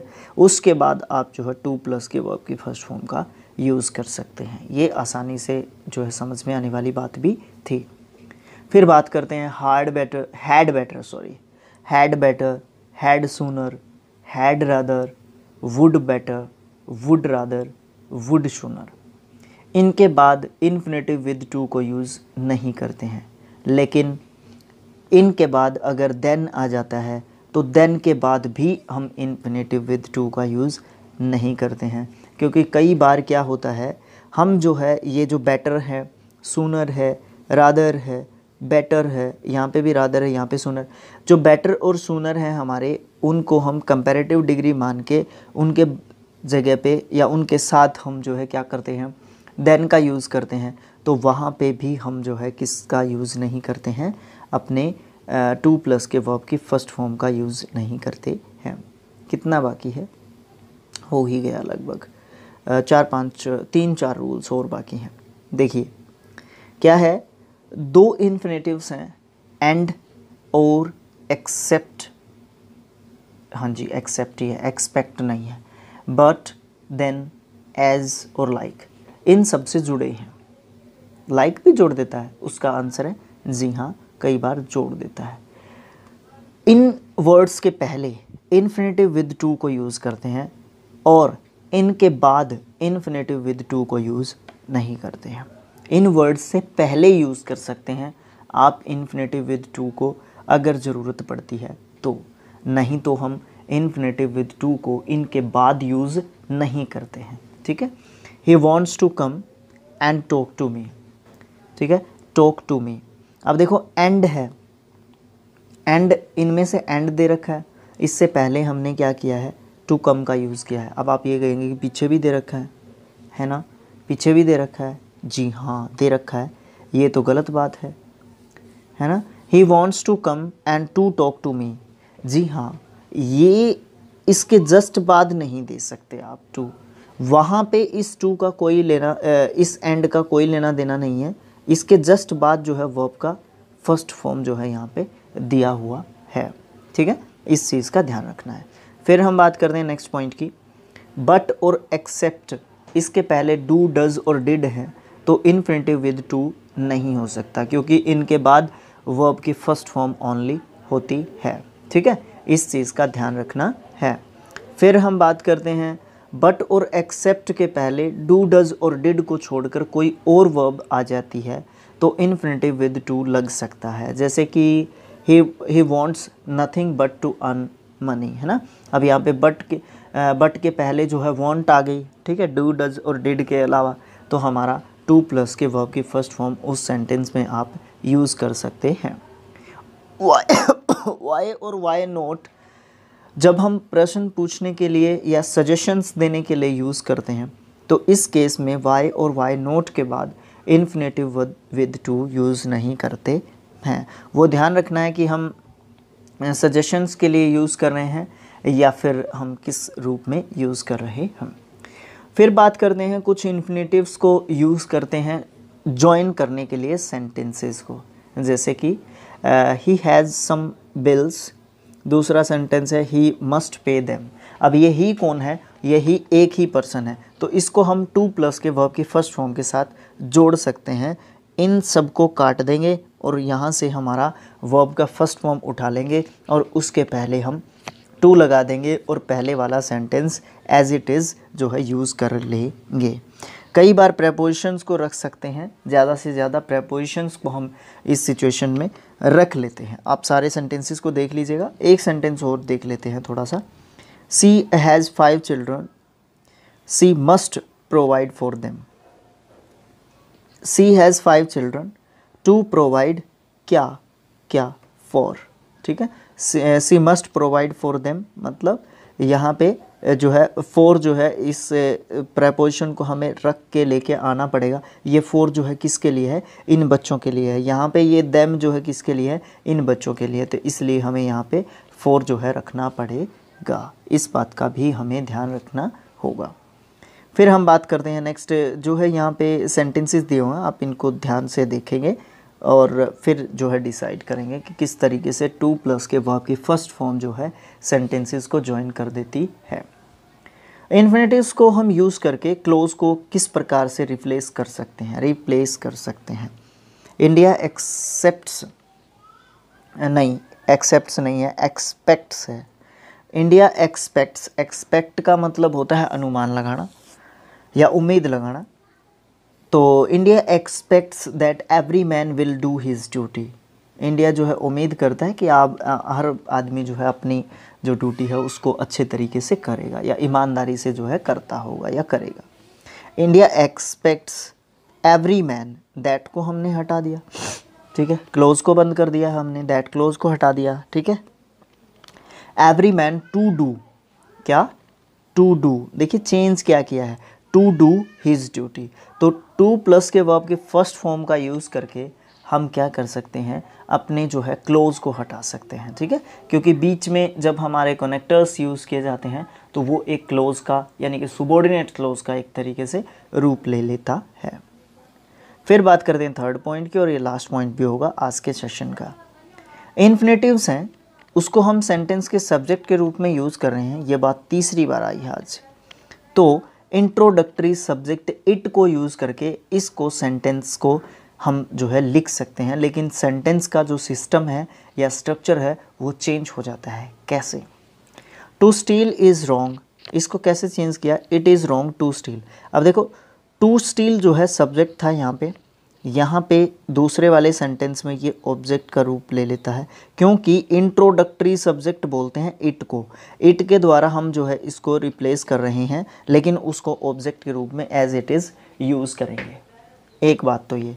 दूसरी बात क्या है, is wrong, is wrong verb और एडजेक्टिव या वर्ब ऑब्जेक्ट का काम जो है एज इट इज़ जो है हम उनको रख रहे हैं, ठीक है। तो इस तरीके से हम जो है क्या कर सकते हैं, इन शॉर्ट हम टू प्लस के वर्ब की फर्स्ट फॉर्म यानी कि इन्फिनेटिव विद टू का यूज़ करके हम जो है और इंट्रोडक्टरी सब्जेक्ट का सब्जेक्ट के रूप में यूज़ करके हम जो है क्या कर सकते हैं, उसको चेंज कर सकते हैं सेंटेंस को। मीनिंग वही रहेगा बट सेंटेंस जो है चेंज हो जाएगा। तो सबसे पहले बात करते हैं हम यूज़ ऑफ जिरंड के, है ना। तो जिरंड के यूज़ में सबसे पहली बात क्या है कि जिरंड जो है हमारा उसको हम नाउन के जैसे यूज़ करते हैं, और जब वो नाउन के जैसे यूज़ किया जाता है तो उस समय पर वो वर्ब का एक सब्जेक्ट होता है, वर्ब के सब्जेक्ट के रूप में वो काम करता है। जैसे कि वॉकिंग इज़ एन एक्सरसाइज, तो यहाँ पे जो वॉकिंग है वो जो है नाउन है, और ये जो नाउन है ये क्या है इस सेंटेंस में, इस सेंटेंस में क्या पार्ट ऑफ स्पीच है इसका पार्ट ऑफ स्पीच है सब्जेक्ट, है ना। तो इसी तरीके से है reading is my favourite pass time, है ना। तो जहाँ जो ये रीडिंग है, ये रीडिंग जो है सब्जेक्ट का क्या सब्जेक्ट है, और सेंटेंस का क्या है, सब्जेक्ट है। सब्जेक्ट के रूप में ये क्या है, नाउन है ना। रीडिंग मतलब पढ़ना, इसी प्रकार से वॉकिंग मतलब चलना। तो जो हमारा नाउन है, सबसे पहली बात तो ये है जिरंड, जिरंड जो है हमारा नाउन का काम करता है, और वो सब्जेक्ट के रूप में हमारा होता है उस किसी समय पर। दूसरी बात क्या है, जो जिरंड होता है हमारा, वो जो है नाउन के जैसे काम करता है, और वर्ब के ऑब्जेक्ट के रूप में भी वो काम करता है। पहले वाली बात क्या थी, वो सब्जेक्ट के रूप में काम करता है। दूसरी वाली बात क्या है, वो ऑब्जेक्ट के रूप में भी काम करता है। कौन, जिरंड, है ना। दोनों सिचुएशंस में वो नाउन का काम कर रहा होता है, एक में सब्जेक्ट के रूप में, दूसरे में ऑब्जेक्ट के रूप में। जैसे कि ही लाइक्स रीडिंग पोइट्री, अब यहाँ पे क्या है, ही जो है यहाँ पे सब्जेक्ट है हमारा, लाइक्स जो है यहाँ पे मेन वर्ब है, और रीडिंग जो है यहाँ पे ऑब्जेक्ट है। रीडिंग पोइट्री पूरा ही ऑब्जेक्ट है, लेकिन हम रीडिंग के ऊपर फोकस कर रहे हैं, जो कि ऑब्जेक्ट के रूप में काम कर रहा है, किसका, वर्ब का। क्लियर है। तो रीडिंग जो है यहाँ पे एक जिरंड है। तीसरे पॉइंट की बात करते हैं। तीसरा पॉइंट कहता है कि जो हमारा जिरंड होता है वो प्रेपोजिशन के ऑब्जेक्ट के रूप में भी हम उसको यूज़ करते हैं। जैसे पार्टिसिपल्स के रूल थे, उसी तरीके के रूल्स जो है हमारे यहाँ पे जिरंड के भी हमें देखने को मिल रहे हैं।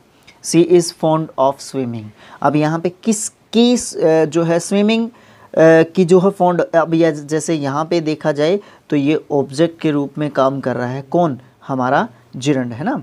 अब दूसरी बात ये है, जो ये हमारा यहाँ पे प्रेपोजिशन है, जो ऑफ है, यहाँ पे क्या है, ऑफ एक प्रेपोजिशन है, उसके ऑब्जेक्ट के रूप में हमारा यहाँ पे कौन यूज़ किया जा रहा है, जिरंड यूज़ किया जा रहा है। ठीक है। तो प्रेपोजिशन का जो है ये ऑब्जेक्ट है एक तरीके से। ठीक है। और सेंटेंस का भी ऑब्जेक्ट यही है, सेंटेंस का भी सब्जेक्ट ऑब्जेक्ट जो है हमारा स्विमिंग ही है। फिर है he is tired of waiting, वो किससे टायर्ड है, वेटिंग से। He is tired of waiting, है ना। किससे टायर्ड है, वेटिंग से टायर्ड है। तो यहाँ पे प्रेपोजिशन क्या है, ऑफ है, इसका हमारा ऑब्जेक्ट क्या है, हमारा वेटिंग जो है इसका ऑब्जेक्ट है। फोर्थ जो है पॉइंट की बात करते हैं, तो जिरंड जो है हमारा वो नाउन के जैसे ही काम करता है, और वो वर्ब के एक कॉम्प्लीमेंट के रूप में, वर्ब का एक कॉम्प्लीमेंट जो है एक तरीके से होता है हमारा जिरंड, है ना। और ये इस सिचुएशन में इसको पहचानने का तरीका होता है एक, ये जस्ट जो वर्ब होती है जिसको ये क्वालिफाई कर रहा होता है, जिसके बारे में ये बता रहा होता है। क्वालिफाई करना मीन्स उसके बारे में और भी ज़्यादा बताना, जिसको ये बता रहा होता है उसके जस्ट बाद जो है हमें ये देखने को मिलता है। जैसे कि हर हॉबी इज़ डांसिंग, तो यहाँ पे इज़ को कौन डिफ़ाइन कर रहा है, डांसिंग जो है यहाँ पे डिफ़ाइन कर रहा है, और इसलिए हम इस डांसिंग को क्या कहेंगे, कॉम्प्लीमेंट कहेंगे, किसका, इज़ का। इज़ क्या है, वर्ब है यहाँ पे हमारी। अब यहाँ पे हर हॉबी जो है हमारा क्या होगा, हर हॉबी जो है यहाँ पे क्या है, सब्जेक्ट है, और ये यहाँ पे वर्ब है, और ये यहाँ पे वैसे देखा जाए तो ऑब्जेक्ट है, लेकिन इसका वर्ब का क्या है, ये एक कॉम्प्लीमेंट है, ये वर्ब को पूरा कंप्लीट कर रहा है। फिफ्थ पॉइंट की बात करते हैं। देखिए यहाँ पे हमने जो है इसको क्या किया हुआ है, एक तरीके से हाईलाइट किया हुआ है, और ये वर्ड क्या है, एपोजिशन। आपने एक चीज़ ज़रूर पढ़ी होगी, नाउन इन एपोजिशन। ठीक है। अब आप कमेंट बॉक्स में मुझे लिख के बताएंगे कि नाउन इन एपोजिशन क्या होता है, बाकी आपको अभी पता भी लग जाएगा। जिरंड को हम नाउन या फिर प्रोनाउन के एपोजिशन के रूप में यूज़ करते हैं, यानी कि जो हमारा नाउन या फिर प्रोनाउन, इसमें ज़्यादातर रिलेटिव प्रोनाउन, जिसमें हु ज़्यादातर हम हु को ज़्यादातर शामिल करते हैं, और दूसरा हमारा दैट भी रिलेटिव, ऐसा रिलेटिव प्रोनाउन है जिसको हम किस में यूज़ करते हैं, हमारे एपोजिशन में यूज़ करते हैं ना। तो यहाँ पे क्या है, your view uniting the people is admirable. अब यहाँ पे देखिए जिरंड क्या है, जिरंड यहाँ पे यूनिटिंग है, ठीक है। और यहाँ पे जो जिरंड है वो द पीपल के साथ है, the people uniting the people, ये पूरा का पूरा हमारा नाउन इन एपोजिशन है। नाउन इन एपोजिशन क्या होता है मैं पहले पूछ चुका हूँ, लेकिन अभी मैं उसका आंसर भी आपको दे रहा हूँ साथ के साथ ही इसी वीडियो में। नाउन इन एपोजिशन क्या होता है, जब भी हम किसी नाउन के बारे में या किसी वर्ड के बारे में या किसी सब्जेक्ट के बारे में हम क्या करते हैं और भी ज़्यादा बताते हैं, उसको हम क्या कहते हैं, एपोजिशन जो है कहते हैं, ठीक है। तो यहाँ पे क्या है, ये एपोजिशन में यूनिटिंग जो है हमारा इसके बारे में और भी बता रहा है, तो इसको नाउन इन एपोजिशन कहते हैं। दूसरी बात क्या है जो हम यहाँ पे पढ़ रहे हैं वो क्या है, वो जो हमारा जिरंड है ना, जिरंड, वो नाउन इन एपोजिशन में भी यूज़ किया जाता है। 6th पॉइंट की बात करते हैं, जिरंड को हम द के बाद यूज़ करते हैं, the barking of a dog, the running of business. ये तो कुछ ज़्यादा खास बात नहीं थी, सिंपल सी ही बात थी। बात नेक्स्ट है जो 7th बात है वो क्या है, जिरंड को हम पोजेसिव के बाद भी यूज़ करते हैं। जिस प्रकार से हम अपने किसको यूज़ करते हैं, आर्टिकल द के बाद जो है हम अपने जिरंड को यूज़ करते हैं, उसी प्रकार से हम जो है पोजेसिव के बाद भी हम जो है किसको यूज़ करते हैं, अपने जिरंड को यूज़ करते हैं। एग्जाम्पल के तौर पर देखना चाहें तो I postponed my mother's going to Rajgir, है ना। तो यहाँ पे पोजेसिव क्या है, एपोस्ट्रोफ एस यहाँ पे पोजेसिव है, और अकेला एपोस्ट्रोफ पोजेसिव होता है, और एक हमारे पोजेसिव एडजेक्टिव्स होते हैं। तो ये 3 तरह के हमारे पोजेसिव्स हमें देखने को मिलते हैं, और इनके आसपास या इनके बाद, आसपास नहीं बल्कि करेक्ट कर लेता हूँ मैं अपनी स्टेटमेंट को, आसपास नहीं, इनके बाद जो है हम किसको यूज़ करते हैं, अपने किसको यूज़ करते हैं, जिरंड को यूज़ करते हैं, ठीक है। उसके बाद नेक्स्ट जो चीज़ दी गई है हमें, या नेक्स्ट जो बात बताई गई है हमें, वो क्या है, वो है कि जिरंड को हम वर्ब के रूप में यूज़ करते हैं, और इसके बाद जब हम जिरंड को वर्ब के रूप में यूज़ करते हैं तो इसके बाद ऑब्जेक्ट जो है हमें चाहिए ही चाहिए है। जब हम जिरंड को ऑब्जेक्ट के रूप वर्ब के रूप में यूज़ करेंगे तो हमें उसके बाद ऑब्जेक्ट चाहिए ही चाहिए होगा, तभी हम उसको एक कंप्लीट जो है सेंस या फिर हम उसको एक कंप्लीट मीनिंग दे सकते हैं, ठीक है। नेक्स्ट है 9th पॉइंट है। 9th पॉइंट कुछ खास नहीं है, इसमें कुछ वर्ब्स दिए गए हैं, और इसने ये बोला है कि हम इन वर्ब्स के बाद जो है किसका यूज़ करते हैं, जिरंड का यूज़ करते हैं। आप PDF जो है टेलीग्राम ग्रुप से डाउनलोड कर लेंगे, वहाँ से आप जो है इसको देख लेंगे, या फिर आपके पास जो है क्या होगा, बुक जो है आपके पास होगा, ठीक है। फिर बात करते हैं 10th पॉइंट की। इसमें क्या है, जिरंड को हम प्रेपोजिशंस हैं कुछ, from, before, after, in, at, on, by, without, for, to और बिसाइड, इनके बाद जो है हम किसको यूज़ करते हैं, हमारे जिरंड को यूज़ करते हैं। ध्यान रहने वाली बात नहीं है, बट कई बार क्या होता है, हम एक बार जब मैंने मान लीजिए आपने इस वीडियो को देख लिया, और बाद में आप जो है इसी जो है नॉन फाइनाइट से रिलेटेड क्वेश्चंस जो है कर रहे हैं, क्या पता मेरी जो है कोई बोली हुई बात आपको ध्यान रह जाए, तो उससे जो है 1-2 वर्ड्स या फिर ये जो प्रेपोजिशंस हैं वो कई बार याद हो जाती हैं। जैसे बिसाइड्स है, ये याद रह सकती है आपको, ठीक है। इस तरीके से बिसाइड के अलावा मुझे नहीं लगता कि कोई प्रेपोजिशन इनमें से ध्यान रह सकती है कि हम इसके बाद जो है जिरंड को यूज़ करते हैं। तो ऑन रीचिंग, तो यहाँ पे ऑन के बाद रीचिंग जो है, ये रीचिंग हमारा क्या है, जिरंड एक तरीके से है। फिर बात करते हैं 11th पॉइंट की, जो कि हमें क्या बताता है कि अलाउ, एडवाइस, फॉरबिड और परमिट, ये भी कुछ वर्ब्स हैं, ठीक है। इन्होंने बताया नहीं है कि ये वर्ब्स हैं, लेकिन ये वर्ब्स होती हैं। अलाउड अलाउड होता है, एडवाइज्ड एडवाइज्ड होता है, फॉरबिडन फॉरबिडन होता है, परमिटेड परमिटेड होता है, ठीक है। तो इनके बाद भी हम जो है क्या करते हैं, अपने जिरंड का यूज़ करते हैं। He did not allow smoking there, तो यहाँ पे स्मोकिंग क्या है, एक तरीके से हमारा जिरंड है। नेक्स्ट पेज पे मूव करते हैं। फिर हम बात करते हैं इनके बाद है ना, कभी भी, जो अलाउ है, फॉरबिड है, परमिट है ना, और एडवाइस है, इनके बाद हम कभी भी इन्फिनेटिव विद टू यूज़ नहीं करते हैं। फिर 12th पॉइंट में बताया कि कुछ ऐसे वर्ब्स होते हैं जिनके बाद प्रेपोजिशंस का यूज़ करते हैं, और फिर इनके बाद हम जो है अपने जिरंड का यूज़ करते हैं। जैसे कि एब्सटेन है, एब्सटेन के बाद फ्रॉम यूज़ करते हैं, तो इसके बाद निश्चित रूप से हम किसका यूज़ करेंगे, जिरंड का यूज़ करेंगे। तो ये जो है आप PDF से देख लेंगे, वो इसके बारे में ज़्यादा डिस्कशन करना मुझे नहीं लगता कि उचित एक चीज़ होगी। फिर बात करते हैं जिरंड जो है कुछ ऐसे एडजेक्टिव्स होते हैं जिनके साथ कुछ प्रेपोजिशंस मिलते हैं, या जो एडजेक्टिव हैं यहाँ पे जो दिए गए हैं इनके जस्ट बाद अगर आपको प्रेपोजिशंस देखने को मिलती हैं तो निश्चित रूप से उसके बाद जो चीज़ होगी वो हमारी क्या होगी, वो हमारी जिरंड जो है होगी। नेक्स्ट जो चीज़ है हमारी उसके ऊपर फोकस करते हैं। विद आ व्यू टू और बी यूज्ड टू, इन दोनों स्टेटमेंट्स के बाद या इन ग्रुप ऑफ वर्ड्स के बाद या इन फ्रेजेस के बाद हम क्या करते हैं, अपने जिरंड का यूज़ करते हैं। फिर हम बात करते हैं नेक्स्ट जो चीज़ है या नेक्स्ट जो हमारी बात है, बाकी एक एग्जांपल देख लेते हैं इसके लिए। Mr Thakur is used to working at night. अब यहाँ पे यूज्ड टू आ गया ना उसमें से, है ना, तो उसके बाद जो वर्किंग है ये हमारा यहाँ पे क्या है, जिरंड है। नेक्स्ट सेंटेंस भी देख लेते हैं। The students come to me with a view to getting some knowledge, है ना। देखिए यहाँ पे आ गया विद अ व्यू टू, अब विद अ व्यू टू आ गया तो इसके बाद क्या है, गेटिंग। तो ये गेटिंग हमारा क्या होगा, वर्ब की फर्स्ट फॉर्म के साथ ing है और ये हमारा यहाँ पे क्या है, जिरंड जो है। फिर कुछ वर्ड्स दे रखे हैं नीचे, उनके बाद हम जो है किसका यूज़ करते हैं, अपने जिरंड का यूज़ करते हैं। फिर हम बात करते हैं जिरंड को हम पैसिव वॉइस पैसिव सेंस में यूज़ करते हैं, और कुछ वर्ब्स होती हैं जैसे कि नीड और वांट। नीड और वांट के बाद हम जो है क्या करते हैं, जब हम इनको पैसिव फॉर्म में लिख रहे होते हैं तो इनके बाद हम जो है वर्ब की फर्स्ट फॉर्म के साथ ing को अगर लिखते हैं तो वो जो है वर्ब की फर्स्ट फॉर्म के साथ ing हमारा क्या होता है, जिरंड जो है होता है। गो के साथ जिरंड को यूज़ करते हैं, जैसे कि गो वॉकिंग, है ना, गो राइडिंग, ये अगर हम कह देते हैं तो ये हमारा जिरंड होता है।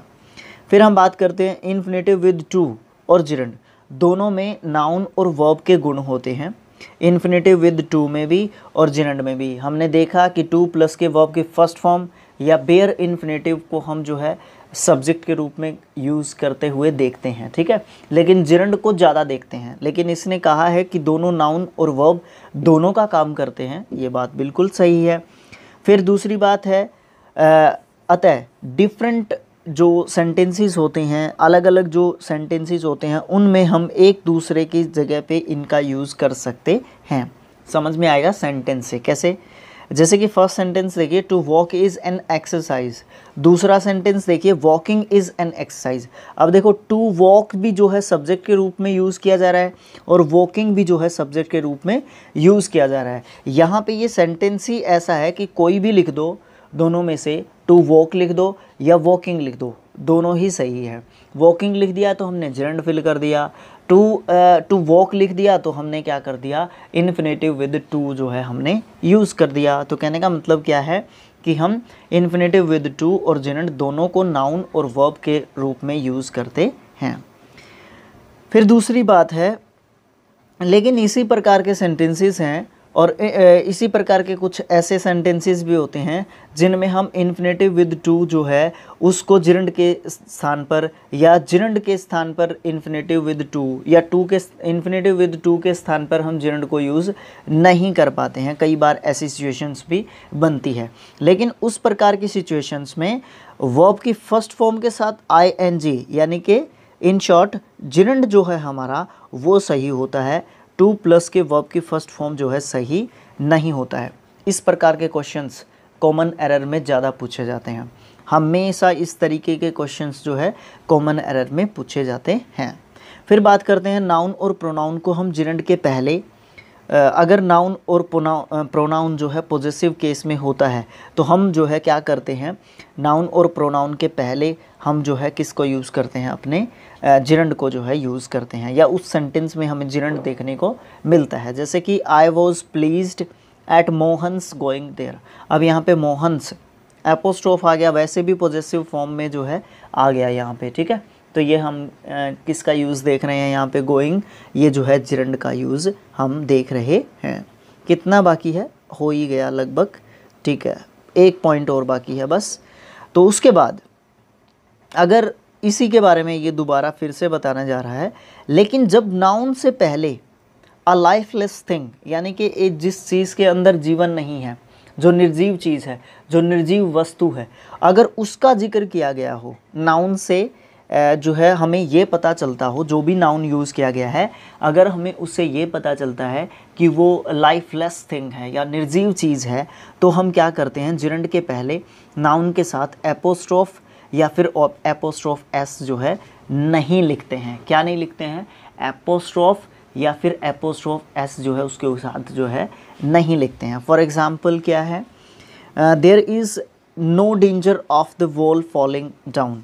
अब यहाँ पे वॉल्स फॉलिंग डाउन नहीं होगा, ठीक है, वॉल्स फॉलिंग डाउन नहीं होगा। क्यों नहीं होगा? क्योंकि जो वॉल है वो एक निर्जीव चीज़ है, और ये जो फॉलिंग है ना, फॉलिंग, ये हमारा क्या है, जिरंड है। ठीक है, समझ में आ रही ना चीज़ें? हाँ, जो भी समझ में ना आए आप कमेंट बॉक्स में कमेंट कर सकते हैं। फिर बात करते हैं लास्ट पॉइंट की, क्योंकि फोर्थ जो पार्ट होगा उसमें एंटर करेंगे हम, और फोर्थ पार्ट जो है नॉन फाइनाइट्स के लिए लास्ट जो है पार्ट एक तरीके से होगा। जो जिरंड होता है वो अगर पैसिव फॉर्म में दिया गया है तो हम जिरंड के पहले जो नाउन यूज़ किया गया है उसके साथ एपोस्ट्रोफ एस या एपोस्ट्रोफ या फिर पॉजेसिव फॉर्म, किसकी पॉजेसिव फॉर्म, प्रोनाउंस की पॉजेसिव फॉर्म, उनमें से कोई भी यूज़ नहीं करते हैं। ठीक है, उनमें से कोई भी यूज़ नहीं करते हैं। देखिए, do you approve of Naresh being punished. अब यहाँ पे बीइंग के बाद अगर पनिश्ड, देखिए बी की अगर कोई भी फॉर्म दी गई है और उसके बाद वो आपकी थर्ड फॉर्म लगा दी गई है, तो समझ लीजिए सेंटेंस किसका है, पैसिव फॉर्म का है। यहाँ पे क्या दिया गया है, बीइंग दिया गया है, और बीइंग के बाद पनिश्ड लिखा गया है, तो यहाँ पे नरेस के साथ एपोस्ट्रोफ एस हो ही नहीं सकता। ठीक है, ये चीज़ हम ऊपर भी पढ़ चुके हैं, बट ऊपर उसने पैसिव फॉर्म में नहीं कहा था। ठीक है, ऊपर वैसे सेम चीज़ नहीं थी, बट हम ये पढ़ चुके हैं। मेरा कहने का मतलब क्या था, मैं ये कहना चाहता था कि एपोस्ट्रोफ के साथ या पॉजेसिव फॉर्म के साथ हम जो है किसको यूज़ नहीं करते हैं, जो है हम जो है किसको यूज़ नहीं करते हैं, एपोस्ट्रोफ के साथ जो है हम अपने क्या बोलते हैं, जिरंड को जो है यूज़ नहीं करते हैं। जो हमारा ट्री है नॉन फाइनाइट्स के लिए या वर्ब के लिए, उस ट्री पे जाइए, उसमें हम जो है प्रेजेंट पार्टिसिपल किसको कहते हैं, वर्ब की फर्स्ट फॉर्म के साथ आईएनजी को कहते हैं। ठीक है, इसका प्रेजेंट पार्टिसिपल का फर्स्ट यूज़ देखिए। प्रेजेंट पार्टिसिपल को हम कॉन्टीन्यूअस या प्रोग्रेसिव या इम्परफेक्ट टेंसेज में करते हैं। इसमें हम जो है इज़, एम, आर, वॉज, वर, उसके साथ हम जो है बी विल या शैल प्लस के बी, इन सब चीज़ों के साथ वर्ब की फर्स्ट फॉर्म के साथ आईएनजी को यूज़ करते हैं हम जो है, और वो क्या होता है, हमारा प्रेजेंट पार्टिसिपल हमारा होता है। यानी कि टेंसेज में, तीनों टेंसेज में, प्रेजेंट कॉन्टीन्यूअस टेंस में, पास्ट कॉन्टीन्यूअस टेंस में और फ्यूचर कॉन्टीन्यूअस टेंस में हम जो है प्रेजेंट पार्टिसिपल का यूज़ करते हैं। दूसरी बात क्या है, जो हमारा प्रेजेंट पार्टिसिपल है हम उसको एडजेक्टिव के रूप में यूज़ करते हैं, जैसे कि he has a smiling face. अब यहाँ पे फेस जो है क्या है, नाउन है, बट स्माइलिंग क्या है, यहाँ पे एक एडजेक्टिव है। तो हम अपने पार्टिसिपल को किसके रूप में यूज़ करते हैं, एडजेक्टिव के रूप में यूज़ करते हैं। अगर आप इसको रिलेट करेंगे अपने जिरंड के साथ, तो जिरंड को हम किसके रूप में यूज़ करते हैं, ज़्यादातर नाउन के रूप में ज़्यादातर हम उसको यूज़ करते हैं। यहाँ पे कुछ वर्ब्स हैं, find, catch, leave, see, hear, feel, smell, listen, listen के साथ टू भी हो सकता है, नोटिस, वॉच, ये सब जो वर्ब्स हैं, इनके बाद जो है ऑब्जेक्ट होता है, और इनके बाद हम प्रेजेंट पार्टिसिपल का यूज़ करते हैं। जैसे कि आदिति कॉट हिम स्टीलिंग हर पर्स। अब यहाँ पे कोट जो है कैच का सेकंड फॉर्म आया, हिम जो है इसके बाद ऑब्जेक्ट आया, तो इसके बाद कहीं ना कहीं आप जो है प्रेजेंट पार्टिसिपल का यूज़ देखने को हमें मिल सकता है, या हम इसके बाद कहीं ना कहीं प्रेजेंट पार्टिसिपल का यूज़ देख सकते हैं। जैसे कि Aditi caught him stealing her purse. अब यहाँ पे स्टीलिंग जो है क्या है, वो प्रेजेंट पार्टिसिपल है। तो कहीं पे भी, जहाँ पे भी इनमें से कोई एक वर्ब देखते हैं, उसके बाद हम ऑब्जेक्ट देखते हैं, उसके बाद हम कहीं ना कहीं भी प्रेजेंट पार्टिसिपल का यूज़ देख सकते हैं। फिर नोट दिया गया है यहाँ पे, वर्ब्स हैं स्पेंड और वेस्ट, इसके साथ टाइम और मनी एक्सप्रेसिंग वर्ड्स जो है यूज़ किए गए हों, तो इसके बाद भी हम प्रेजेंट पार्टिसिपल का यूज़ देख सकते हैं। कैसे, देखिए, my wife spends 2 or 3 hours adorning herself. Adorning का मतलब होता है अपने आप को जो है क्या करना, सजाना संवारना, ठीक है, एडोर्निंग होता है वो, ठीक है। तो क्या है यहाँ पे, माई वाइफ स्पेंड्स, अब यहाँ पे स्पेंड जो है वर्ब आ गया, उसके बाद हमारा टाइम एक्सप्रेसिंग वर्ड आया आवर्स, ठीक है, टाइम एक्सप्रेसिंग वर्ड आया आवर्स। तो उसके बाद हम कहीं पे भी देख सकते हैं अपने प्रेजेंट पार्टिसिपल को। नेक्स्ट पॉइंट की बात करते हैं। प्रेजेंट पार्टिसिपल को हम वर्ब टू बी प्लस के बिज़ी के बाद भी यूज़ करते हैं। He is busy preparing for the UPSC examination, है ना। तो क्या है कि ही इज़ आ गया बी का फॉर्म, बिज़ी आ गया उसके बाद, ठीक है। बिज़ी मीन्स बिज़ी जो वर्ड है बिज़ी, ठीक है, वो आ गया। फिर प्रिपेयरिंग जो हमारा यहाँ पे होगा वो हमारा प्रेजेंट पार्टिसिपल होगा। I was busy compiling this book, है ना।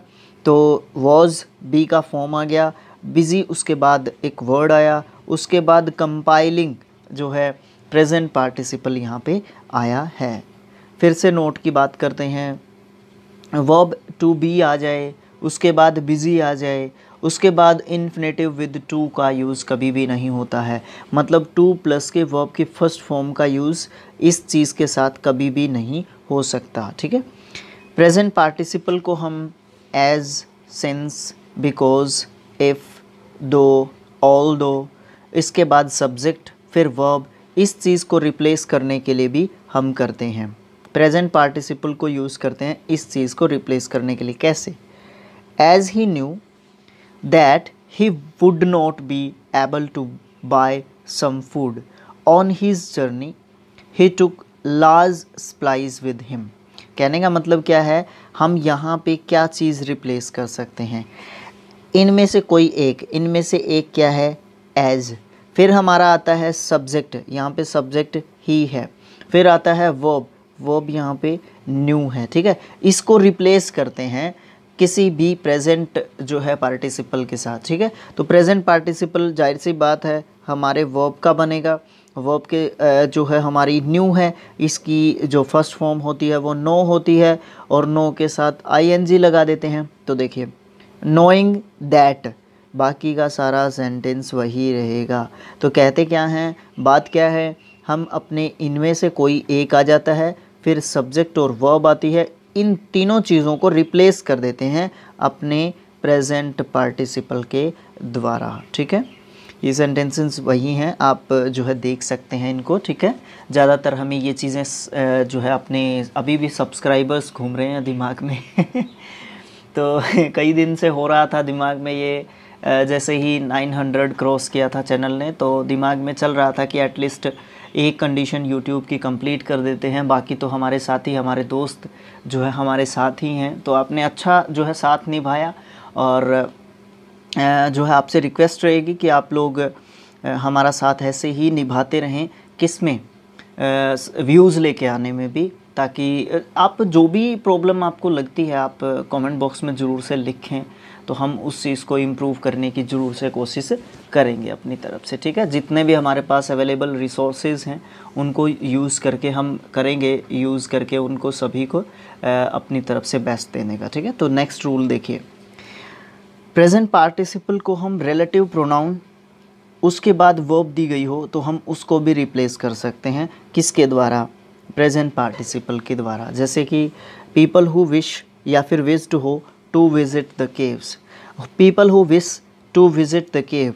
तो यहाँ पे हम हु जो है रिलेटिव प्रोनाउन है इसमें, और विश्ड जो है यहाँ पे वर्ब है, इन दोनों को काट के हम अब विश जो है यहाँ पे इसका फर्स्ट फॉर्म होगा, तो इसके साथ हम इसको यूज़ करेंगे विशिंग। विशिंग जो है हमारा प्रेजेंट पार्टिसिपल होगा। तो किस तरीके से हम इसको कर सकते हैं, people wishing to visit the caves, है ना, people wishing to visit the caves, इसको ऐसे बनाया जा सकता है। अगला सेंटेंस भी देखिए, चिल्ड्रन हु नीड या नीडेड भी हो सकता है, children who need medical attention, तो चिल्ड्रन नीडिंग मेडिकल अटेंशन जो है इस सेंटेंस को सेम तरीके से लिखा जा सकता है। दोनों ही सेंटेंसेस जो है हमारे यहाँ पे क्लियर होंगे।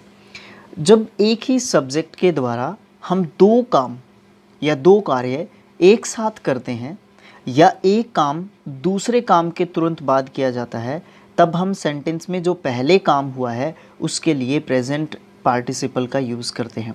जैसे दो सेंटेंसेस देखिए, ही जम्प्ड अप, ही रैन अवे। अब यहाँ पे जंप पहले हुआ है, ठीक है, जंप पहले हुआ है तो हम उसके लिए प्रेजेंट पार्टिसिपल का यूज़ करेंगे। दौड़ा बाद में है तो हम जो है दौड़ने वाले के लिए हम जो है पास्ट जो है टेंस का यूज़ करते हैं। यहाँ पे तो पास्ट का यूज़ किया गया है, ज़्यादातर पास्ट का ही यूज़ करते हैं ऐसी चीज़ को बताते हुए।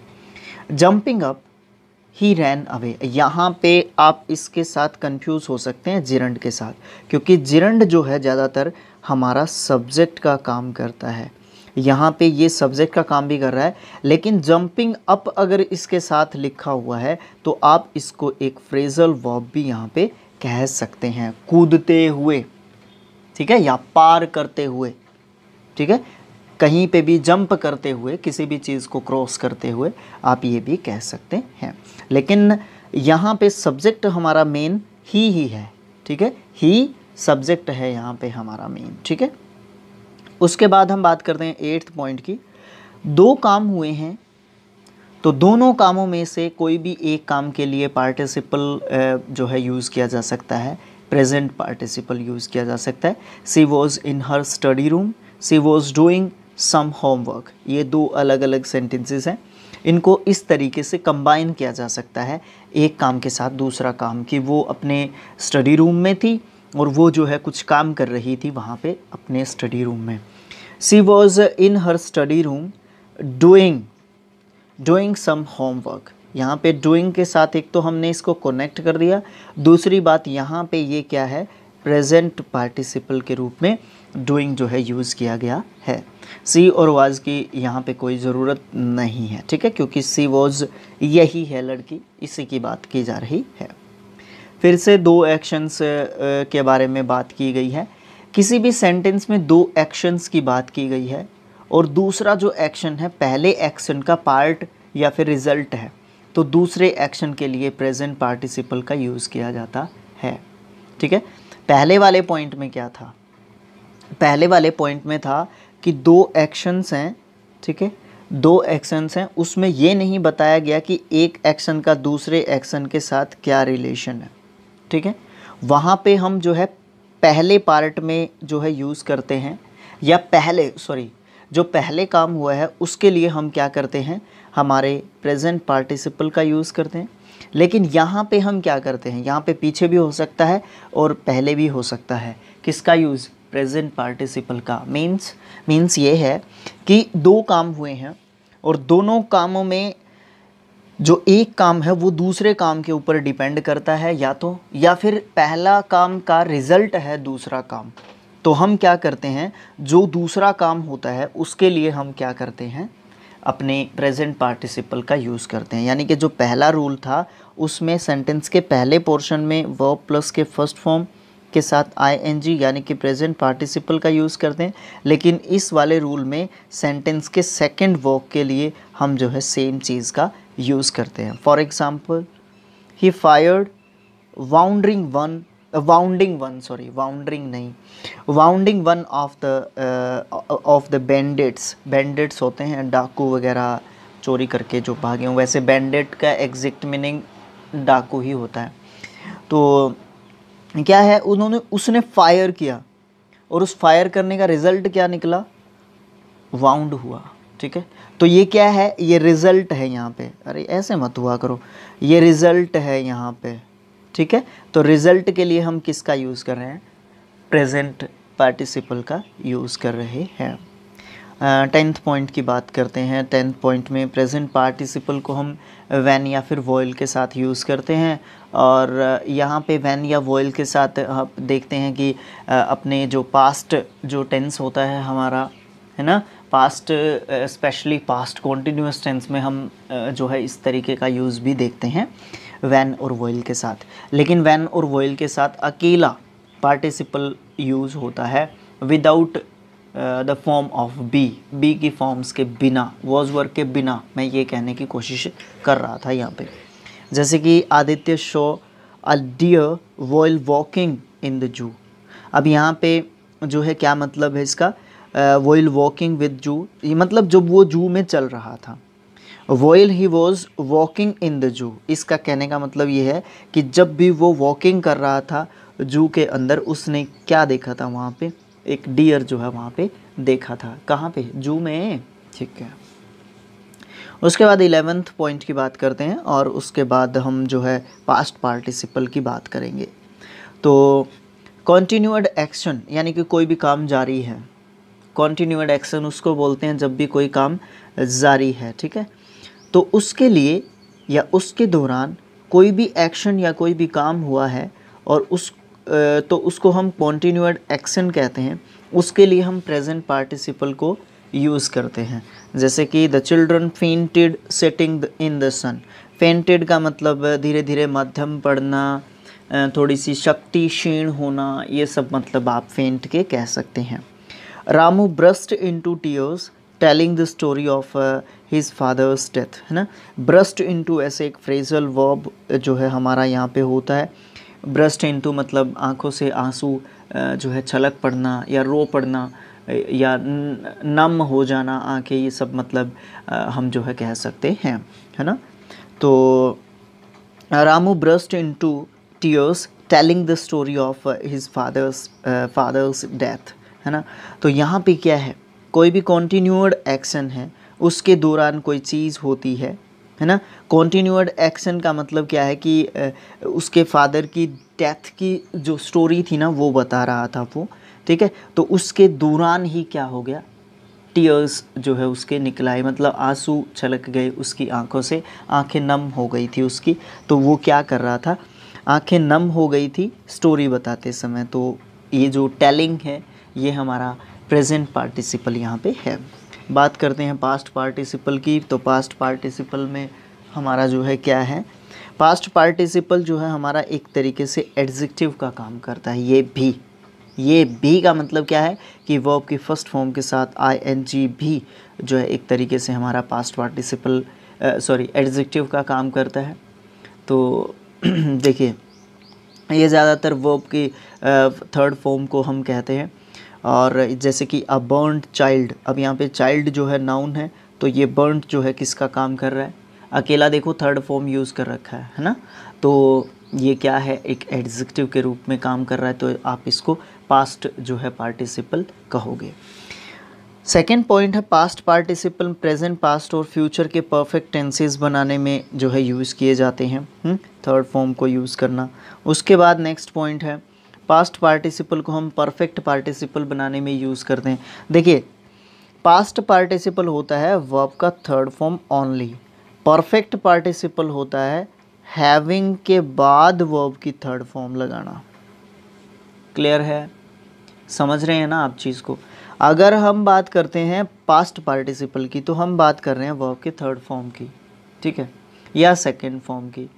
अगर हम कह रहे हैं कि परफेक्ट पार्टिसिपल, तो हम हैविंग लगाएंगे उससे पहले, ये कंपलसरी है। अगर परफेक्ट वर्ड आया पार्टिसिपल के पहले, ठीक है, तो वो क्या है, वो हैविंग की बात कर रहा है, हैविंग उसके पहले लगाया जाना है।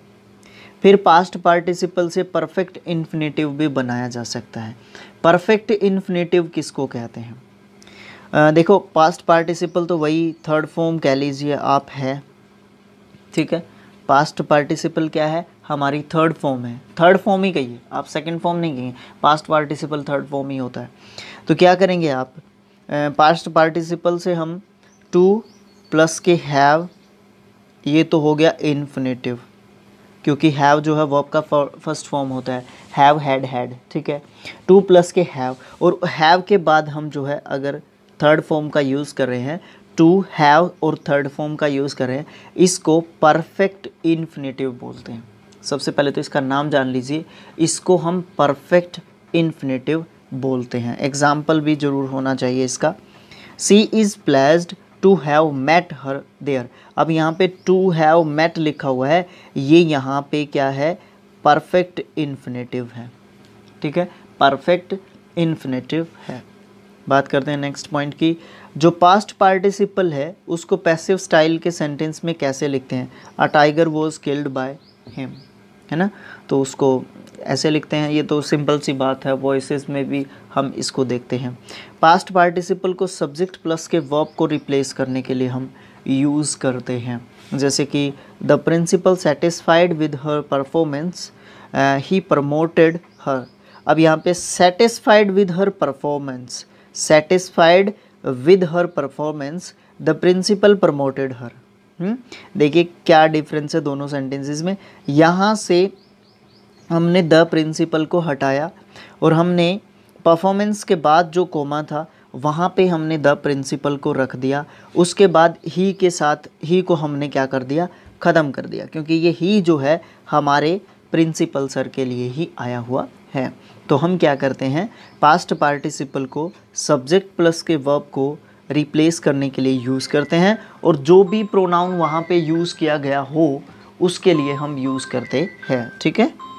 उसके बाद देखते हैं यहाँ पे, तो आप समझ गए होंगे इसको। तो यहाँ पे क्या चीज़ है, जो ये ही है ये प्रिंसिपल सर के लिए ही आया है, तो इसीलिए हम इसको हटा देते हैं। नेक्स्ट जो पॉइंट है उसकी बात करते हैं, उसके बाद हमारा लास्ट पॉइंट होगा इस चैप्टर का भी। तो देखते हैं क्या है लास्ट पॉइंट। पास्ट पार्टिसिपल को हम परमानेंट हैबिट या परमानेंट स्टेट या फिर परमानेंट किसी का कैरेक्टर की बात करते हैं, तो उस चीज़ को बताने के लिए हम क्या करते हैं, एक एडजेक्टिव के रूप में हम जो है उसको यूज़ करते हैं। किसको? पास्ट जो पार्टिसिपल है उसको। जैसे कि अ वेल रेड मैन, तो यहाँ पे वेल जो है हमारा पास्ट पार्टिसिपल है। अ वेल बिहेव्ड स्टूडेंट, यहाँ पे वेल क्या है, वेल वेल क्या है, सॉरी यहाँ पे रेड है, यहाँ पे बिहेव्ड है, ठीक है। तो ये दोनों के दोनों हमारे क्या हैं, ये हमारे पास्ट पार्टिसिपल हैं। उसके बाद हम बात करते हैं अपने परफेक्ट पार्टिसिपल की। तो परफेक्ट पार्टिसिपल, जैसा कि मैंने आपको बताया था कि परफेक्ट पार्टिसिपल जो है हमारा क्या होता है, वो हैविंग के साथ वर्ब की थर्ड फॉर्म होती है। इसके लिए सिर्फ एक ही बात यहाँ पे बताई गई है, दो एक्शंस होते हैं और उनके बीच में जो भी इंटरनल जो टाइमिंग होती है, उनके बीच में टाइम जो होता है, उनके बीच में समय अंतराल जो होता है वो कम हो, और पहला एक्शन जो है उसके लिए हम किसका यूज़ करते हैं, अपने परफेक्ट पार्टिसिपल का यूज़ करते हैं। एग्जाम्पल से समझ में ज़्यादा जल्दी आने वाला है। Having taken breakfast Aditya went to school. अब देखो ब्रेकफास्ट करने का जो समय है वो टाइमिंग जो थोड़ी सी कम होती है, और ये काम जो है स्कूल में जाने से पहले होगा। स्कूल में जाना और ब्रेकफास्ट करना दो एक्शंस हैं। ब्रेकफास्ट का टाइमिंग कम होता है, कम मीन्स हम जल्दी में होते हैं, नेचुरल सी बात है, ये तो जल्दी में होते हैं उस समय जब ब्रेकफास्ट करने की जो बात होती है, ठीक है। तो जल्दी जल्दी भी करके कई बार जाया जाता है ब्रेकफास्ट, ठीक है। तो ये चीज़ है। उसके बाद some important fact of participles के बारे में कुछ इम्पोर्टेंट फैक्ट्स जो है बताए गए हैं, देख लीजिए। इनको जल्दी जल्दी करने वाले हैं हम, इन पे ज़्यादा समय नहीं लगाएंगे। पार्टिसिपल्स को हम नाउन या प्रोनाउन को मॉडिफाई या क्वालिफाई करने के लिए प्रिडिक्टिवली या एब्सोल्यूटली जो है यूज़ करते हैं। प्रिडिक्ट करना कैसे होता है और एब्सोल्यूट करना कैसे होता है, जैसे कि ही सीम्स वरीड, तो यहाँ पे हम किसको जो है बता रहे हैं, सीम्स, यहाँ पे वर्ब का बहुत ज़्यादा रोल होता है। वर्ब जो यूज़ की जाती है उससे हमें या तो अनुमान का पता चलेगा या वहाँ पे प्रेडिक्शन का पता चलेगा, या कोई भी अनुमान प्रेडिक्शन एक ही बात होती है, या फिर हमें एब्सोल्यूट यानी कि पक्का कोई चीज़ जो है होने वाली है उस चीज़ का हमें पता लगेगा, तो हम उस हिसाब से अपना जैसे कि सेम्स है, सेम से हमें अनुमान का पता चलता है, तो हम इसको क्या कहेंगे यहाँ पे, इसको यहाँ पे हम जो है ये कहेंगे कि जो यहाँ पे क्या किया गया है, प्रिडिक्ट किया गया है, प्रिडिक्टिवली जो है यूज़ किया गया है, इस पार्टिसिपल को यूज़ किया गया है किसको क्वालिफाई करने के लिए, किसी भी नाउन या प्रोनाउन को क्वालिफाई करने के लिए। The weather being fine I went out, जैसे ही वेदर ठीक होगी तो मैं बाहर गया, जैसे ही वेदर ठीक हुई तो मैं बाहर गया। तो बाहर जाना कब होगा, जब वेदर ठीक होगी, पक्का ठीक होगी तब जाना है ना, पक्का ठीक होगी तब जाना। तो ये प्रेडिक्टिवली और एब्सोल्यूटली का मतलब यहाँ पे है। नोट की बात कर लेते हैं। अंडरलाइन फ्रेजेस जो हैं, ऊपर जो सेंटेंसेस दिए गए हैं 4-5 जितने भी दिए गए हैं एग्जांपल्स, उसमें एब्सोल्यूट फ्रेजेस जो है उनको कहा जाता है। दिखा देते हैं आपको। जो ये द वेदर बीइंग फाइन, ये जो है एब्सोल्यूट फ्रेज होता है। और पार्टिसिपल के पहले जो नाउन या प्रोनाउन यूज़ किया गया है, पार्टिसिपल के पहले जो नाउन या प्रोनाउन जो यूज़ किया गया है उसको नॉमिनेटिव एब्सोल्यूट कहा जाता है, द वेदर। ठीक है। दूसरा पॉइंट, पार्टिसिपल्स को नाउन या प्रोनाउन को क्वालिफाई करने के लिए एडजेक्टिव के रूप में एट्रीब्यूटिवली यूज़ करते हैं, एट्रीब्यूटिवली। ठीक है। जैसे कि a rolling stone gathers no moss, your tattered coat needs mending, a burnt child dreads the fire, है ना। तो कहने का मतलब क्या है कि जो जला हुआ जो बच्चा होगा वो क्या करेगा, वो फायर से डरेगा आगे से। अगर जब तक बच्चे को एक बार जो है फायर से जो है डर महसूस नहीं कराया गया, या उसको जब तक उसका पता नहीं चलेगा कि उससे जल सकते हैं हम, या कोई मतलब हमें जो है हानि हो सकती है, कोई लॉस हो सकता है, तब तक वो मानेगा नहीं। और एक बार जल गया है वो बच्चा, तो उसके अंदर क्या होगा, एट्रीब्यूट हो जाएगा, जल जाएगा। एट्रीब्यूट किसको बोलते हैं, जैसे कि ब्रंट और ड्रेड, ये जो है सॉरी ब्रंट जो है किससे होगा, फायर से होगा। तो ब्रंट का फायर का रिलेशन है कुछ ना कुछ। ठीक है। एक ही जैसे वर्ड से बनते हैं, उनको एट्रीब्यूट या एट्रीब्यूटिव वर्ड्स कहते हैं। एब्सोल्यूट फ्रेज को आसानी से सबऑर्डिनेट में चेंज कर सकते हैं। ये सिंपल सा एक फंडा है, उसके साथ कोई जो है आप यूज़ कर सकते हैं, उसके साथ कोई कंजंक्शन, उसको आराम से हम चेंज कर सकते हैं। जिरंड और पार्टिसिपल दोनों जो है वर्ब के फर्स्ट फॉर्म के साथ आईएनजी को हम कहते हैं पार्टिसिपल, और कई बार हम इसमें कंफ्यूज्ड हो जाते हैं।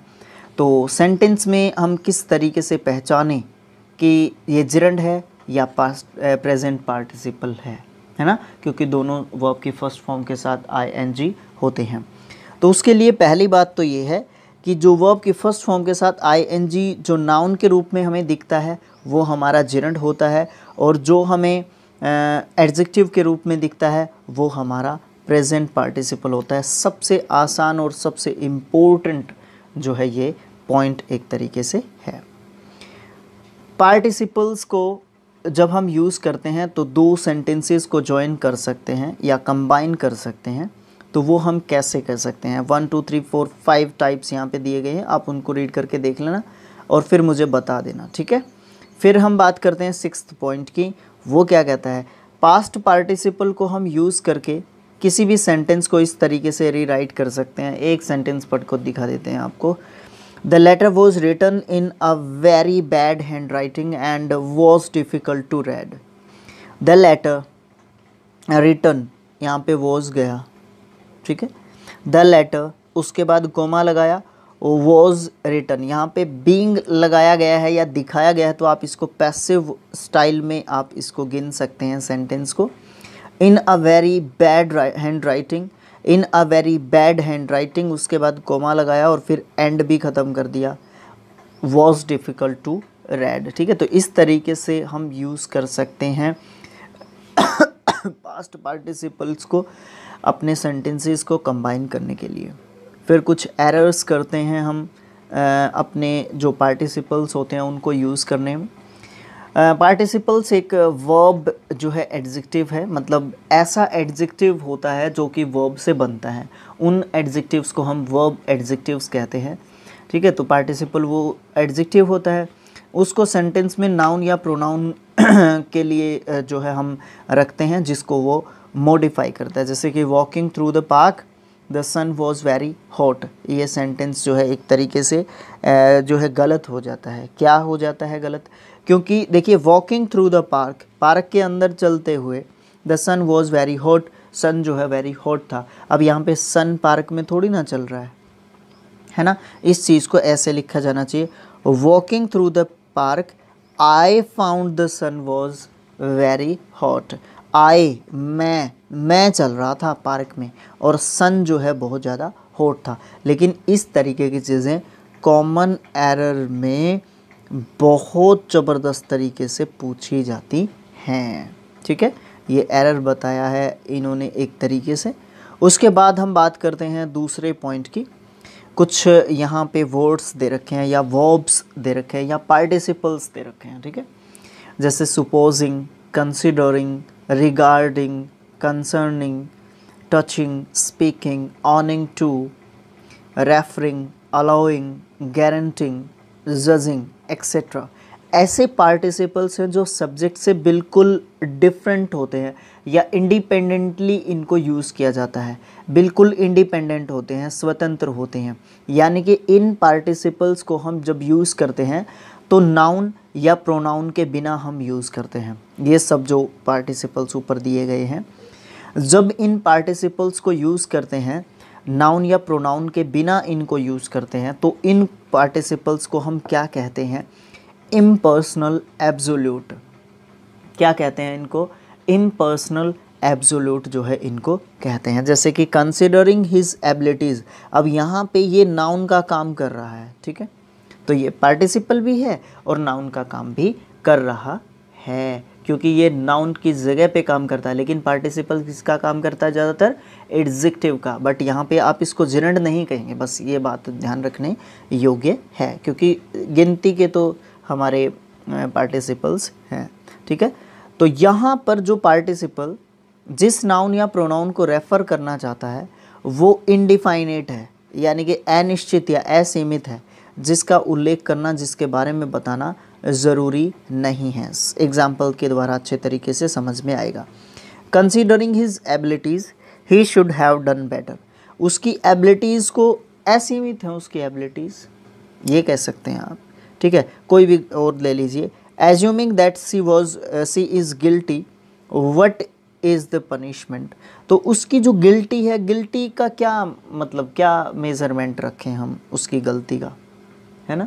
क्या एक पैमाना, एक मेज़रमेंट, क्या किस प्रकार से उसकी गलती को जो है मापन जो है किस प्रकार से किया जा सकता है। तो ये सब चीज़ें जो है यहाँ पे बताई गई हैं। और उसके बाद हमारे प्रैक्टिस सेट्स जो है यहाँ पे आते हैं। तो नॉन फाइनाइट्स भी यहाँ पे हमारा कंप्लीट हो जाता है। मिलेंगे नेक्स्ट पार्ट में। Thanks for watching, thank you so much. इसके बाद टाइम एंड टेंस जो है हमारा चैप्टर स्टार्ट करने वाले हैं। तो thanks for watching, thank you so much. और इसी तरीके से हमें सपोर्ट करते रहिए। आपके सपोर्ट के बिना हम जो है कुछ भी नहीं कर सकते। टेलीग्राम ग्रुप ज्वाइन कर सकते हैं आप पीडीएफ्स के लिए या और भी स्टडी मटेरियल्स के लिए, ठीक है। और आपको जो है वहाँ पे भी हमें थोड़ी सी संख्या देखने को मिल जाए ताकि, ठीक है। तो thanks for watching, thank you so much, thank you.